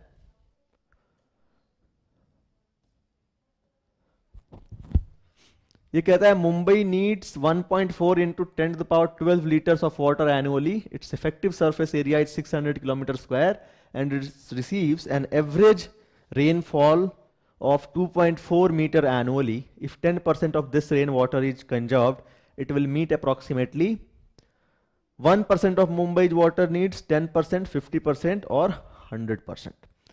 चलो फिर इसको, ये तो हमारा बेसिकली सिर्फ कैलकुलेशन है, फिजिक्स का कोई कॉन्सेप्ट इसमें लग नहीं रहा है। हाँ तो कह सकते हैं कि यूनिट्स एंड मेजरमेंट का कॉन्सेप्ट लग रहा है, कैसे हम एक यूनिट से दूसरे यूनिट में कन्वर्ट करते हैं क्वांटिटीज को, उसका यूज हो रहा है। तो वी कैन से कि हाँ ये यूनिट्स एंड मेजरमेंट का प्रॉब्लम हो सकता है। तो देखो कितना चाहिए, 1.4 into 10 to the power 12 litres चाहिए। चलिए ठीक है, अब हम कितना स्टोर कर रहे हैं, तो 10, if 10% of this rain water is conserved, it will meet approximately, इसका 10% आप कर रहे हो, इसका 10% आप कंजर्व कर रहे हो, तो कितना वाटर मिला आपको, इफेक्टिव एरिया जो है वो 600 किलोमीटर स्क्वायर है, यानी 600 मीटर स्क्वायर में चेंज कर लेते हैं बच्चों सबको। तो 600 इंटू कितना, तो किलोमीटर स्क्वायर है ना, यानी 10 to the power 6, 600 into 10 to the power 6 metre square. And it receives an average rainfall of 2.4 metre. तो ये हो गया हमारा कितना, 2.4 मीटर। इतनी होगी volume, 600 into 10 to the power 6 into 2.4, इतनी वॉल्यूम वाटर की रिसीव की जा रही है मुंबई में। ओके, नाउ नीड कितनी है, तो 1.4 इंटू 10 to the power 12। आप इसका कितना स्टोर कर रहे हो, if 10% of this rain water is conserved, इसका 10% आप स्टोर कर रहे हो, यानी बेसिकली तुमने इसको काम करो 10/100 से मल्टीप्लाई कर दो या फिर 0.1 से मल्टीप्लाई कर दो, एक ही बात है। इतना आपने कंजर्व कर लिया। तो ये कितना परसेंट मुंबई के वाटर नीड, कितना परसेंट होगा ये इसका, तो क्या करते हैं इसको फिर 1.4 इंटू 10 to the power 12 से डिवाइड कर देते हैं, और परसेंट में आंसर चाहिए तो 100 से मल्टीप्लाई कर देते हैं, और फिर इसको सॉल्व कर लेंगे, हमारा आंसर आ जाएगा। तो कर लो इसको सॉल्व, कितना हो गया फिर बताओ।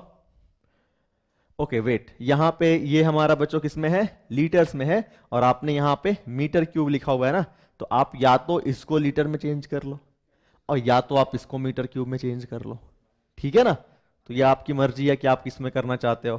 तो एक काम करो तुम, इसी को ऊपर में जो है ना मीटर क्यूब, उसी को आप चेंज कर लो लीटर्स में।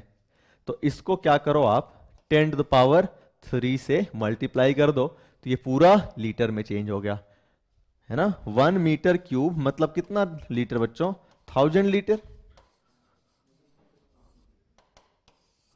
1 metre cube is equal to 1000 litre, है ना। देखो 10 सेंटीमीटर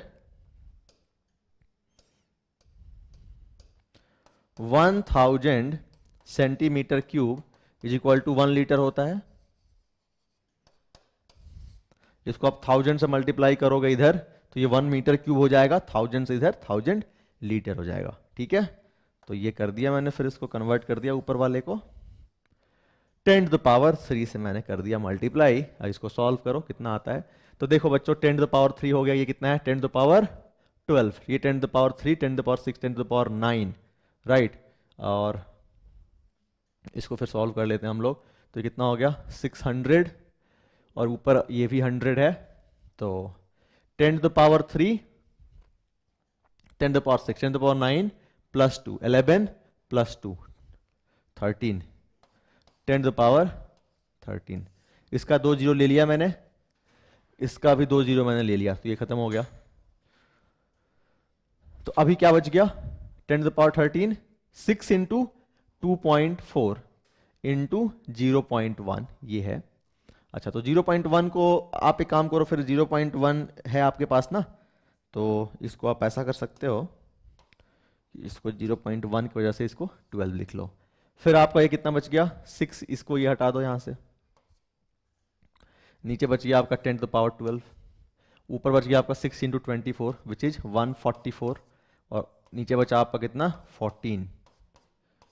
तो ये हो गया कितना 10⁻12 10⁻12 कैंसिल हो गया, और 1/4 से ये आपका कितना आ गया अप्रॉक्सीमेटली 10% आ जाएगा। ये 10 से थोड़ा सा ज़्यादा होगा, 14 3 जा 42, 10.28। तो क्लोजेस्ट कौन सा आपका 10%, सो 10% आपका आंसर हो गया, ठीक है ना। ओके तो अब इस तरीके से बच्चों हमारा ये 13 भी हमने सॉल्व कर लिया। आगे बढ़ते हैं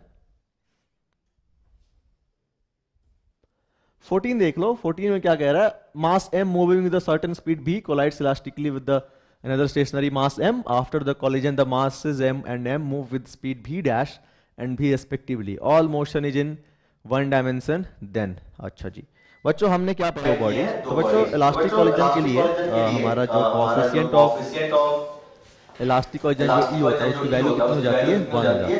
और ये हमारा होता क्या है coefficient sorry velocity of separation upon velocity of approach. तो जैसे आप देख सकते हैं ये हमारा m मास का ऑब्जेक्ट था, ये आ रहा था यहाँ पे स्मॉल m मास के साथ, और कितने से आ रहा था बच्चों, तो v से आ रहा था। इसके साथ इलास्टिकली कोलाइड किया और कॉलिजन होने के बाद ये जो आपका m है वो आगे जाने लग गया था v से, और ये जो आपका m है वो आगे जा रहा था v डैश से, राइट। तो आप यहाँ पे क्वेश्चन में आप यही देख सकते हैं m and m move with speeds v dash and v respectively. तो ये आपका v डैश है, इसको मैं थोड़ा v डैश, और इसको मैं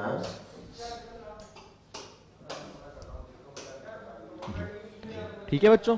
अब देखो तो हमारा e इज इक्वल टू 1 किसके लिए कोएफिशिएंट, और अगर मैं यहाँ पे वेलोसिटी ऑफ सेपरेशन की बात करूं बच्चों, तो वेलोसिटी ऑफ सेपरेशन कितना हो गया, तो ये इससे आगे निकलेगा v minus v dash divided by कितना v, ये इसके बराबर होगा। तो यहाँ से आपको क्या मिल जाएगा बच्चों, v is equal to v minus v dash. आप इसको इधर लेके आ जाओ, ये ऐड हो जाएगा v plus v dash is equal to small v, है ना।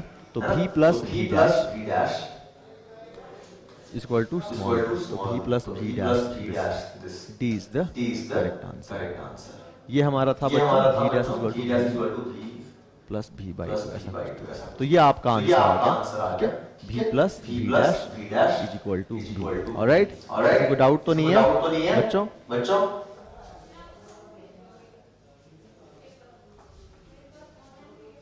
Okay wait,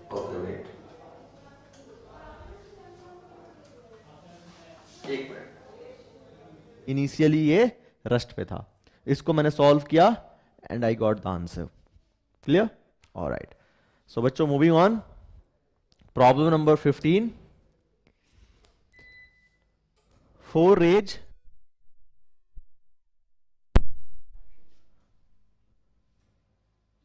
Four rays 1, 2, 3 and 4 are incident normally on the face PQ of an isosceles prism PQR with apex angle Q is equal to 120 degree, है ना? The refractive indices of the material of the prism for the rays 1, 2, 3 and 4 are this. अच्छा चलिए, तो बच्चों हम लोग क्या करते हैं ना, प्रिज्म बनाते हैं। ये देखो,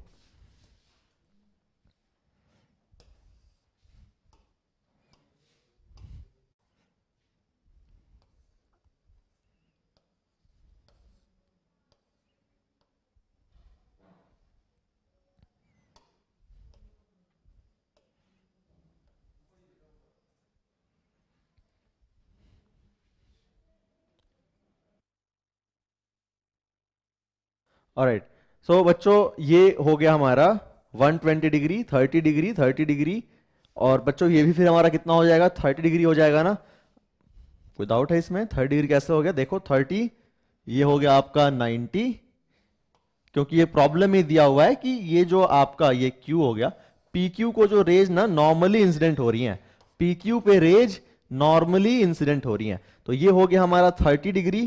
तो बच्चों आप यहां से ये जो रे बाहर निकलेगी वो डेंसर से रेयरर मीडियम में जा रही है, तो अब कहा जा रहा है कि किस एंगल के लिए रेज QR साइड से बाहर निकलेंगे। तो बच्चों किस रिफ्रैक्टिव इंडेक्स के लिए? तो उसके लिए टोटल इंटरनल रिफ्लेक्शन होना जरूरी है, मतलब रेज यहां से ऐसे जाएं तब तो QR पे जाएंगी ना, मतलब यहां पे क्या हो जाए, यहां पे हो जाए आपका TIR। तो TIR होने के लिए हमने क्या पढ़ा है? TIR होने के लिए बच्चों क्रिटिकल एंगल से ज्यादा होनी चाहिए यहां पे वैल्यू, क्रिटिकल एंगल की वैल्यू आप यहां पे ऐसे निकाल सकते हो, क्रिटिकल एंगल कंडीशन सेटिस्फाई करो तो क्या होगा बताओ, μ1 sine 30 degree should be greater और इक्वल देन μ2 साइन 90 डिग्री। ये बच्चों TIR का कंडीशन होता है ना, पढ़ा है हमने लाइट चैप्टर में। सो μ1 साइन 30 कितना हो गया हमारा, μ1/2, एंड दिस शुड बी, बाहर तो एयर है तो 1 साइन 90 भी 1 यानी 1, यानी μ1 किसको ले रहा हूं मैं, इस प्रिज्म के refractive index for different type of rays. तो μ1 जो है हमारा वो 2 से बड़ा आना चाहिए। अच्छा, तो ये हमने बच्चों यहां से ये निकाल लिया कि μ1 अगर 2 से बड़ा हुआ तभी TIR होगा। यहां देख लो अभी, for the above range 1, 2, 3 and 4 are 1.85, 1.95, 2.05 and 2.15 respectively and the surrounding medium is air, तभी मैंने μ1 μ2 को 1 लिया था। then the rays emerging from the face QR, तो QR से कौन सी फेस आ रही है बच्चों, QR फेस से कौन कौन सी रेज आ रही हैं वो यहां देखो, तो QR ये हो गया आपका QR, तो जिनके लिए रिफ्रैक्टिव इंडेक्स की वैल्यू 2 से ज्यादा है वही QR से बाहर निकलेंगे।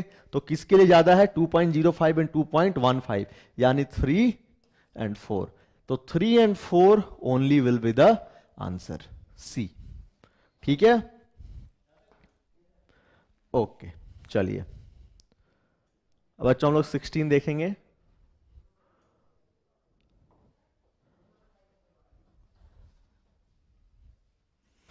देखो क्या कह रहा है कि a water proof laser pointer of length 10 centimetre placed in a water tank rotates about a horizontal axis passing through its center of mass in a vertical plane as shown in the figure.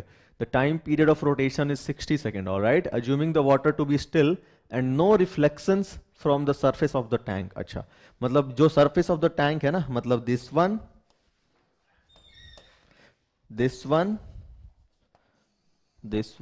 and this one, यहां से कोई reflection नहीं है, हम लोग consider कर रहे हैं।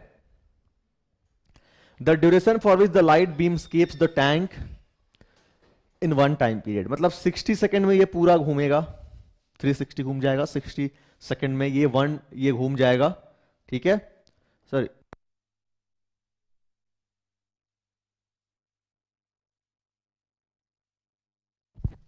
या सो मेरा अब सवाल ये कह रहा है कि ये जो है, अगर एक पूरा राउंड 60 सेकंड में लगा रहा है तो 60 सेकंड में कितने सेकंड के लिए लाइट इस वाटर सरफेस से स्केप होगी। बच्चों यहां का सबसे पहले इस प्रॉब्लम को सॉल्व करने के पहले हम लोग कॉन्सेप्ट समझते हैं।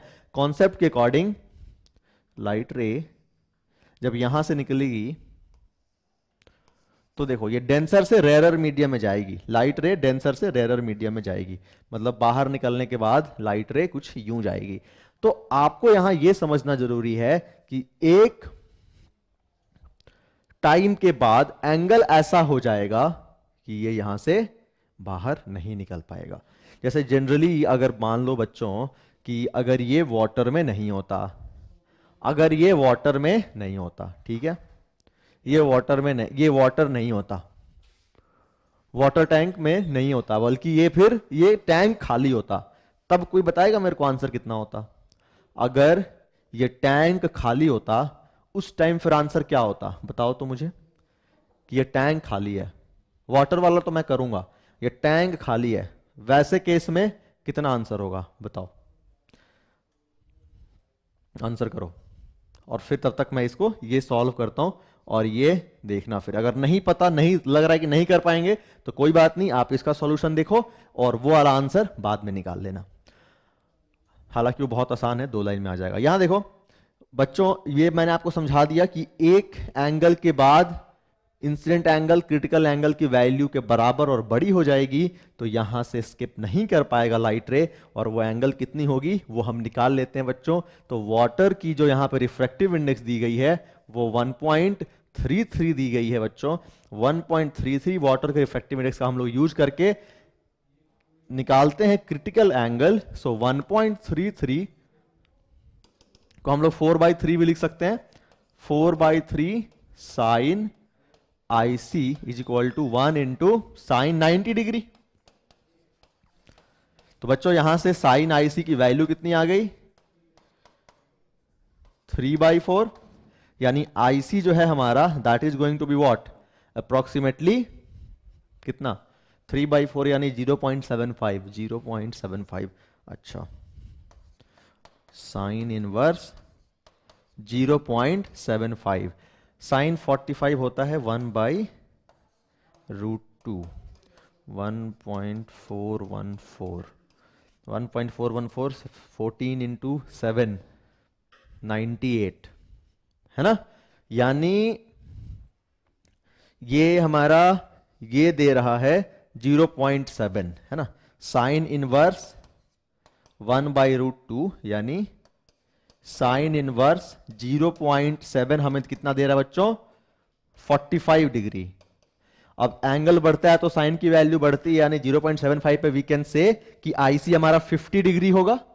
बोलो, वी कैन से कि बच्चों हमारा जो IC होगा that is going to be 50 degree, ठीक है ना। ओके, तो 50 डिग्री 360 डिग्री एंगल ये घूम रहा है, उसमें 50 डिग्री टाइम 50 डिग्री एंगल के लिए ही जो लाइट रे है बच्चों वो क्या होगी बाहर आने वाली है, ठीक है। 50 डिग्री एंगल के लिए ही लाइट रे जो है वो बाहर आएगी। तो देख लो अभी ये वाला एंगल कितना आ गया आपका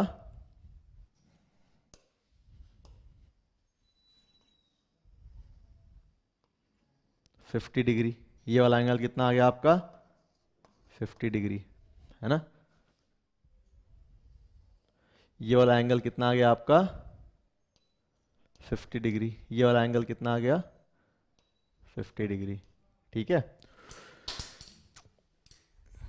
तो 50 एंड 50 आपको ये समझ में आ रहा है, बिल्कुल क्लियर है। तो टोटल आप देख सकते हो कि 100 डिग्री से ज्यादा अगर हो जाता है 50 डिग्री इस साइड 50 डिग्री इस साइड, तो फिर हमारा नहीं हो पाएगा लाइट जो है वो स्केप नहीं हो पाएगी, है ना। अब यहां पे एक चीज और समझिए आप कि लेजर लाइट है, ये लेजर लाइट है। जैसे अगर हम सिर्फ किसी भी एक पॉइंट लाइट की बात करते हैं, पॉइंट लाइट की बात करते हैं, तो उसमें क्या होता, लाइट रे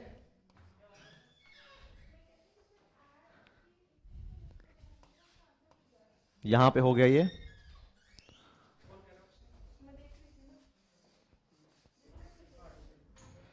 तो यहां से लाइट रे बाहर निकल रही है, ठीक है।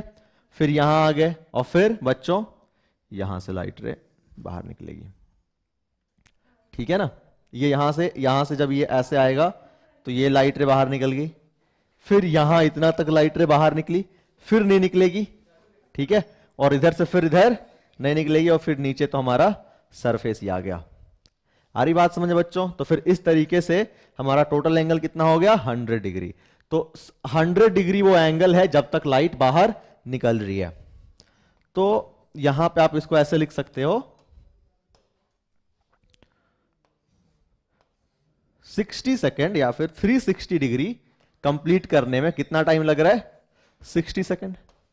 1 की बात की जाए तो 60/360, और अगर 100 की बात की जाए तो 60/360 को हम लोग लिख लेते हैं कितना बच्चों, 1/6, और फिर इसको हम लिख देते हैं 100/6, और आंसर कितना आ जाएगा फिर हमारा, 100/6 कितना होता है बच्चों, तो 16.66, तो अप्रोक्सीमेटली हमारा ये आ जाएगा, सी आ जाएगा, ठीक है। उसका आंसर तुम लोगों ने नहीं किया मुझे, कि अगर वाटर टैंक नहीं होता तो फिर कितना आंसर करते हम लोग, बोलो। वाटर टैंक नहीं होता तो ये रहा लेजर आपका, यहां से इतना बाहर आता, इतना बाहर आता, ठीक है। अगर आप इस फिगर के हिसाब से देखो तो इसको, ये टोटल 40 है ना, तो इसको आप कितना ले सकते हो, 10 नहीं 15 ले सकते हैं। ये आपका 15 हो गया, है ना, और ये 30 हो गया, तो 10 हमारा 1/2। थोड़ा सा एंगल वाला निकालने का होता, लेकिन मैं बता देता हूँ कैसे निकालते हैं आप बच्चों। देखो ये हो गया, ये वाला पूरा आप जैसे अभी तो 50 डिग्री आया ना, 50 डिग्री से छोटा है, 50 डिग्री से ये बड़ा एंगल आता, मतलब और ज्यादा देर के लिए लाइट रे बाहर आती, मतलब 16 पॉइंट, ये जो हमारा आया है आंसर 100/6 16.27, उससे थोड़ा सा और ज्यादा टाइम के लिए लाइट रे बाहर आती, ठीक है ना।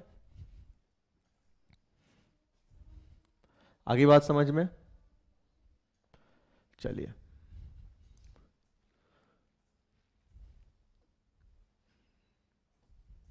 ये देख लो। ये कहता है कि in an hour glass approximately 100 grains of sand fall पर second, and it takes 2 seconds for each sand particle to reach the bottom of the hourglass. If the average mass of each sand particle is 0.2 gram, then the average force exerted by the falling sand on the bottom of the hourglass is close to. देखो इसको कैसे solve करेंगे हम लोग बच्चों। In an hour glass approximately 100 grains of sand fall पर second, एक second में 100 grains, and it takes 2 seconds for each sand particle to reach the bottom of the hourglass. तो बच्चों 2 सेकेंड में इनकी वेलोसिटी कितनी हो जाएगी फिर, 2 सेकेंड में जो इनकी वेलोसिटी है that is going to be u + 80 0 + gt, यानी 10 × 2 कितना हो गया बच्चों, ये 20 मीटर पर सेकेंड, ठीक है। और इनका मास कितना है, तो मास हो जाएगा 100 ग्रेन्स है, तो 100 इंटू एक का मास कितना है 0.2 ग्राम, तो 0.2 ग्राम यानी कितना हो गया ये बच्चों 20 ग्राम, या फिर we can say 0.02 kg, 0.02 kg, ठीक है।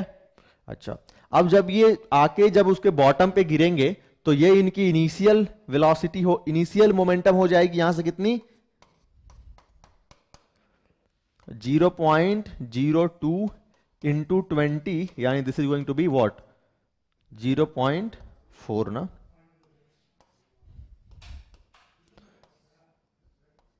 0.4 न्यूटन सेकेंड, ठीक है। 0.4 न्यूटन सेकेंड इनकी आ जाएगी इनिशियल मोमेंटम, और फाइनल मोमेंटम जब ये गिर जाएंगे तो वहीं पे रुक जाएंगे, फाइनल मोमेंटम विल बिकम 0। अच्छा, अगर हम बच्चों यहां पे बात कर लें फोर्स की तो वो क्या होता है, तो डेल्टा पी बाई टी, आपको यहां पे टाइम देखो यहां से मिल जाएगा आपको सैंड फॉल पर सेकेंड, मतलब टाइम यहां पे दी जा रही है आपको 1 सेकेंड, आप डिवाइड कर दो यहां पे 0.4 न्यूटन सेकेंड को 1 सेकेंड से, तो आपका ये आंसर कितना आ गया बच्चों, फोर्स 0.4 न्यूटन। ठीक है ना, आगे बात समझ में, कोई दिक्कत तो नहीं है? चलिए फिर आगे बढ़ते हैं।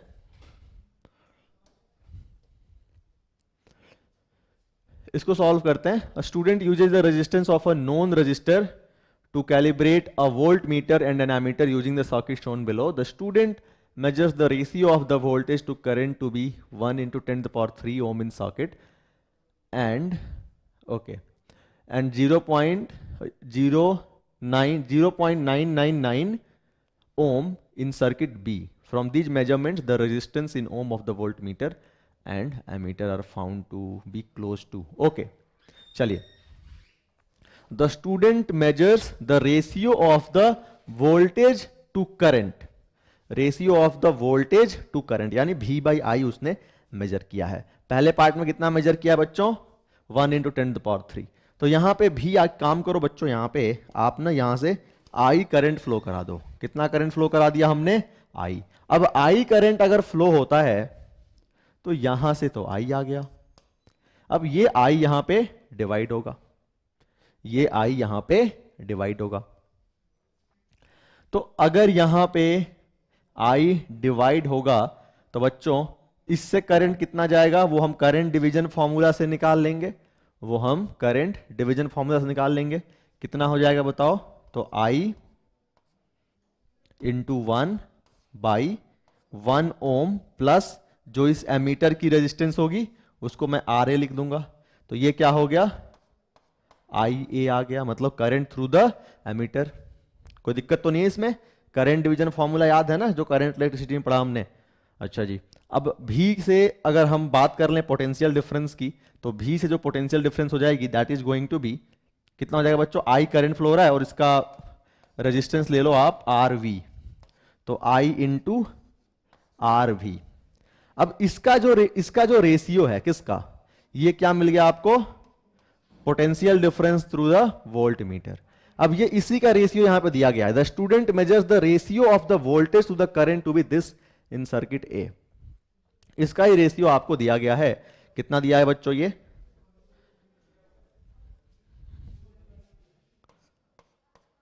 IRV डिवाइडेड बाई I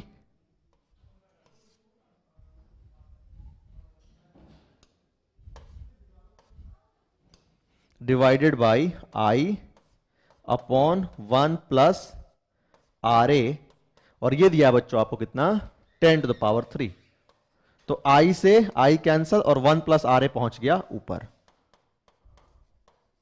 मतलब व्हाट कैन यू से कि RB into 1 plus RA is equal to 10 to the power 3।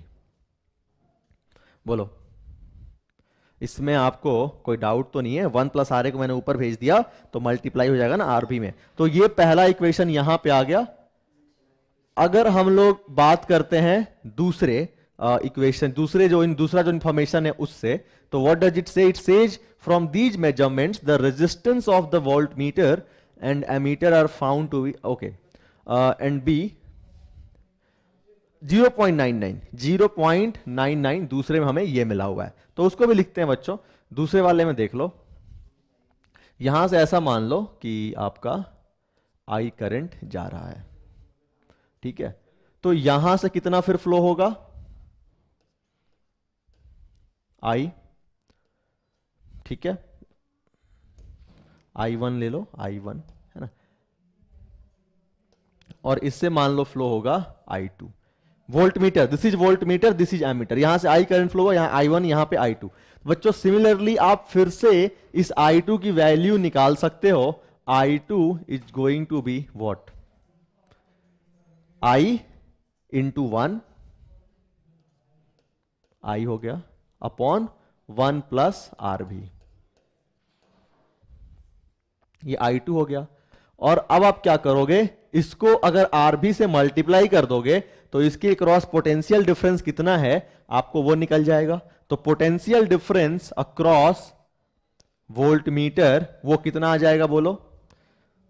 तो I2 जो मैंने निकाला है I अपॉन 1 प्लस आर भी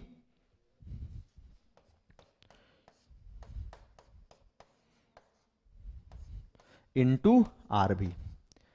और सेकेंड इंफॉर्मेशन जो दिया हुआ है उसके हिसाब से इस भी का और आई ए का, मतलब यहां से जो करंट पास हो रहा है एमीटर से, उसका रेशियो है 0.999। तो divided by I ammeter is equal to I से, एमीटर से यहां देखो सेकंड केस में एमीटर से कितना करंट फ्लो हो रहा है, आई ही फ्लो हो रहा है। सो आई से आई हो गया हमारा कैंसिल।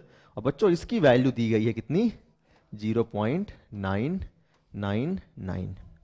ठीक है, आ रही बात समझ में। तो यानी यहां से देखो ये सबको तो हमने सॉल्व करके बस ये रिजल्ट निकाला है, तो इस रिजल्ट को रहने दो, बाकी सबको यू कैन इरेज।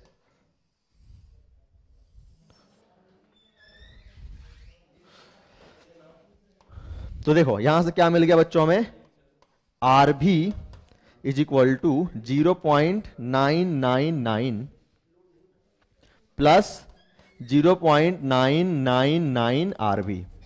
अब मैं आरबी को इधर लाके माइनस कर दूं, this is going to be 0.001 RB is equal to 0.999। ये हटा दिया और ये भी हटा दिया, तो मेरा आरबी कितना आ गया, तो 999 ओम। अब देखो आरबी का इसमें आंसर देख लो, तो 10 to the approximately 10 to the power 3 you can say. तो 10 टू द पावर 3 देखो the resistance in ohm of the voltmeter and ammeter. तो आपको 10 to the power 3 voltmeter का एक ही मिल रहा है बी, तो बी हमारा आंसर हो जाएगा। अब आप चेक कर सकते हो इस आरबी की वैल्यू आप इस इक्वेशन में पुट कर दो, किसमें, इसमें। अगर आप इसमें आरवी की वैल्यू पुट करोगे तो बच्चों आपको यहां से आर ए की वैल्यू मिल जाएगी। ठीक है ना, आ रही बात समझ में। आरवी की वैल्यू पुट करोगे वहां पे तो वहां से आपको आर ए की वैल्यू मिल जाएगी। क्लियर है, चलो आगे बढ़ते हैं बच्चों हम लोग।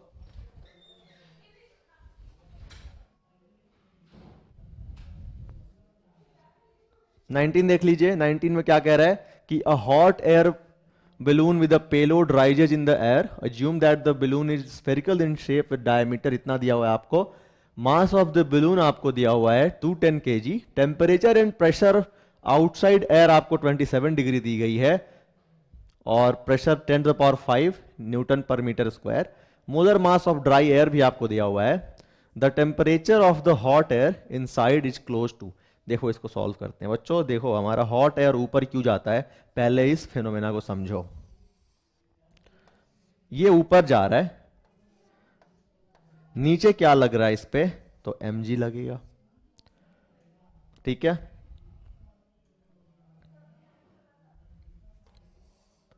ऊपर क्या लगेगा इस पे बच्चों, तो वो लगेगा ऊपर इस पे लगेगा रो ओ भी इनसाइड इंटू जी। ये क्या है, रो ओ, या फिर इसको आप, ये मैंने रो ओ से डिनोट किया है, रो आउटसाइड, और इसको आप लिख दीजिए। और ये भी आई क्या है, भी emerged volume of hot balloon in outside air. और नीचे अब इसके अंदर बच्चों एयर है, तो उसका भी तो नीचे लगेगा ना वेट। तो ये हो गया आपका रो आई इंटू भी आई इंटू जी। ठीक है, अब ये राइज कर रहा है, तो राइज कर रहा है तो बहुत ज्यादा एक्सलरेशन के साथ राइज नहीं करता, एक बहुत ही स्लोली राइज करता है। मतलब स्लोली राइज करने का मतलब ये है कि एक्सलरेशन तुम जीरो ले सकते हो और दोनों फोर्सेज को तुम इक्वेट करा सकते हो। तो यहां पे आप क्या कर सकते हैं बच्चों, rho O V I G should be equal to M G plus rho I V I into जी। ठीक है, अब अगर मैं आपसे mg की बात करूं तो this is going to be what, rho O V I G is equal to mg आपको दिया गया है 210g, और रो आई भी आई जी जो है उसको आप ऐसे ही रहने दो, g से g कैंसल आउट कर दीजिए आप, क्या बच गया आपके पास, रो ओ भी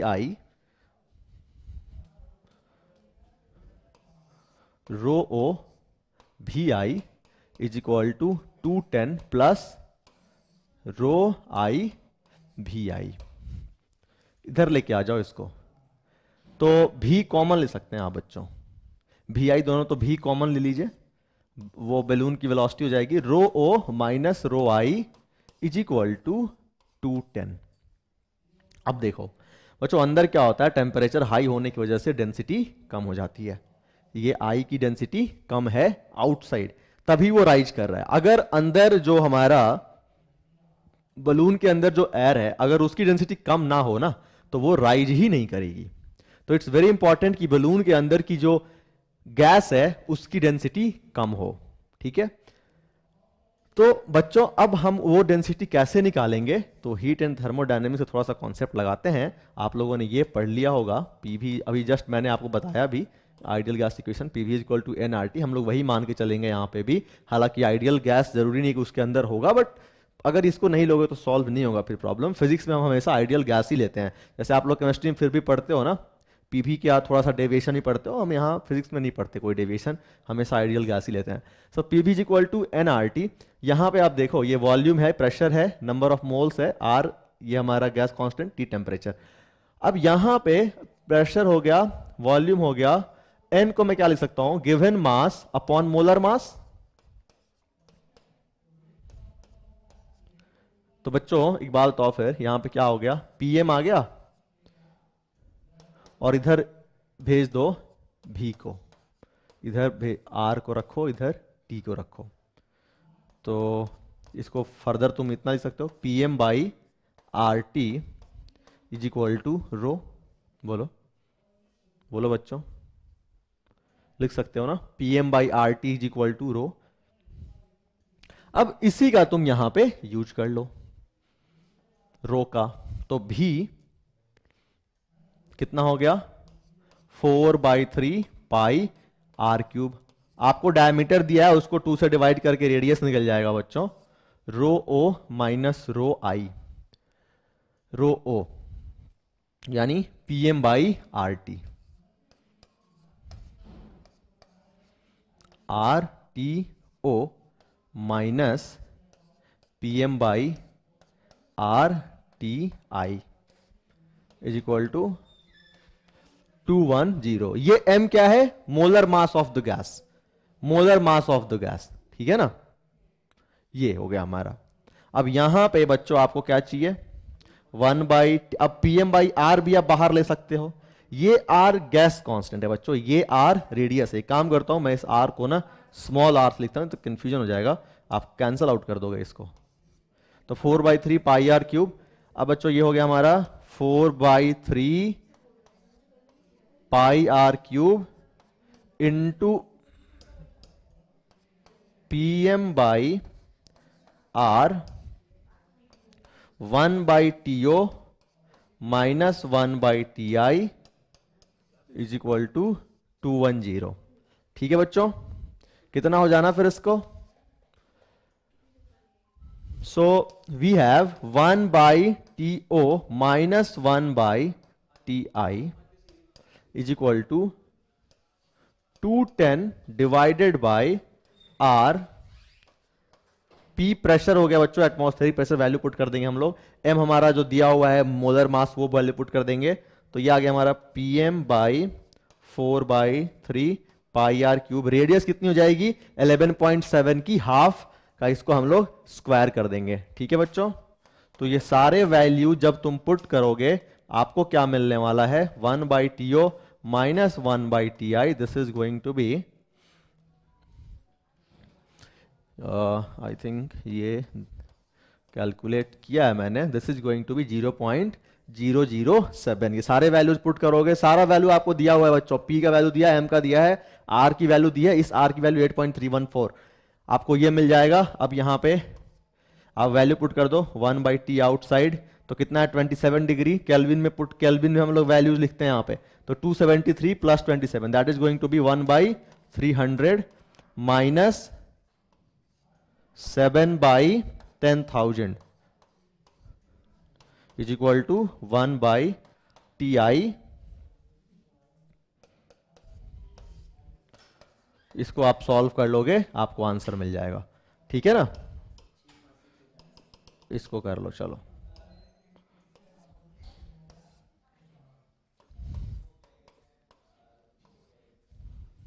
this is going to be what 30, approximately 33 ले लो,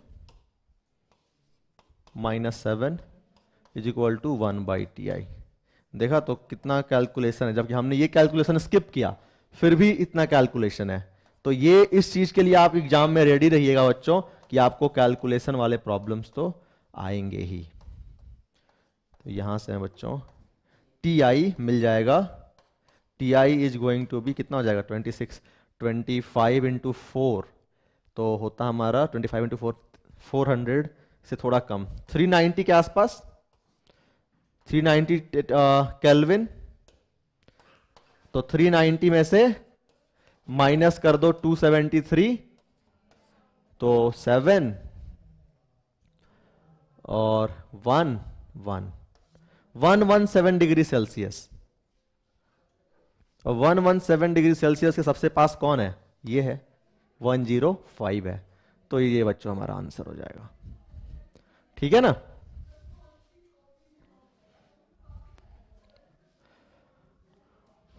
चलो ये देख लो.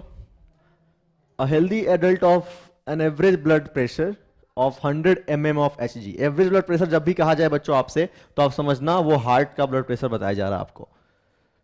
The heart is typically at a height of 1.3 metre from the foot. Take the density of the blood to be 10⁻³ kg/m², मतलब वाटर के डेंसिटी के बराबर.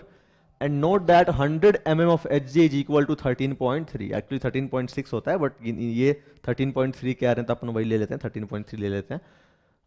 The ratio of BP blood pressure in the foot region to that in the head region is close to. अच्छा, the ratio of BP in the foot region to that in the head region. तो बच्चों foot पे कितना हो जाएगा BP, तो हमारा जो हार्ट में है कितना है 100 mm यानी 13.3 kilo pascal plus rho G H. Rho 10⁻³ इसको मैं चेंज कर लेता हूं, 13,300 पास्कल में लिख देता हूं. 13,300 इंटू 13,000, हाँ ठीक है, प्लस जो देखो थोड़ा सा आपको ना एक्सप्लेन करता हूं.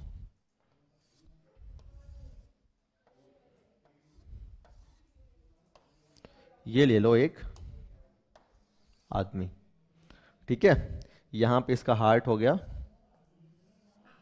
और यहां पे इसका हेड है, ये हार्ट है. यहां पे आपको दिया गया है 13,300 पास्कल. यहां पे कितना हो जाएगा, तो 13,300 प्लस ये जो ब्लड की कॉलम होगी, ये जो ब्लड की कॉलम होगी उसकी वजह से प्रेशर, तो उसके वजह से प्रेशर कितना हो जाएगा बोलो, रो जी एच. रो कितना है, तो 10⁻³ 1000. जी कितना है 10 है, और एच कितना है, और एच कितना है. तो हार्ट से कितना नीचे है ये फुट, ये देख लो. The heart is typically at a height of 1.3 metre, यानी 1.3, यानी कितना आ गया बच्चों 13,300 plus 13,000 means basically 26,300 pascal. Good. अच्छा जी, ऊपर में क्या होगा, हेड में क्या होगा, तो यहां पे जो प्रेशर प्लस ब्लड का pressure is equal to heart में ब्लड का प्रेशर. तो अगर यहां पे प्रेशर निकालना है तो हार्ट में जो ब्लड प्रेशर है उसमें से इतना ये वाली हाइट के कॉलम का प्रेशर माइनस करेंगे, तो बच्चों बीपी हेड कितना मिल जाएगा? बीपी हेड जो है अपना that is going to be 13,300 minus ना BP heart is equal to BP head plus this, तो BP head is equal to BP heart minus plus this मतलब pressure due to this blood column. Okay, so 13,300 minus 1000 into 10 into कितना, तो total height है 1.7 metre, 1.3 metre ऊपर था heart, तो heart से head कितना ऊपर होगा? 0.4 है ना बच्चों, 0.4। तो ये हो गया हमारा 13,300 minus 4,000 which is going to be what 9,300। अब इन दोनों का रेशियो निकालोगे तो अप्रोक्सीमेटली 9 इंटू 3 27 होता है, तो 3 से थोड़ा कम आएगा। अब सबसे क्लोज की बात करें तो 3 हो गया बच्चों, 3 हो गया हमारा आंसर। ठीक है, चलिए क्लियर सब कुछ, कोई डाउट तो नहीं है? कुछ भी डाउट है तो अगर इसमें कुछ समझ नहीं आया, जैसे मान लो तुम बाद में इसको सोच रहे हो, तुम्हें लगा कि कुछ डाउट है, उसको रखना, जब मैं डिस्कस करूंगा 2018 वाला क्वेश्चन पेपर केवीपीवाई का, वहां भी पूछ सकते हो। ठीक है, तो बच्चों एंड करते हैं आज की क्लास, मिलेंगे अगली केवीपीवाई क्लास में, डिस्कस करेंगे 2018 का केवीपीवाई एसए स्ट्रीम का पेपर।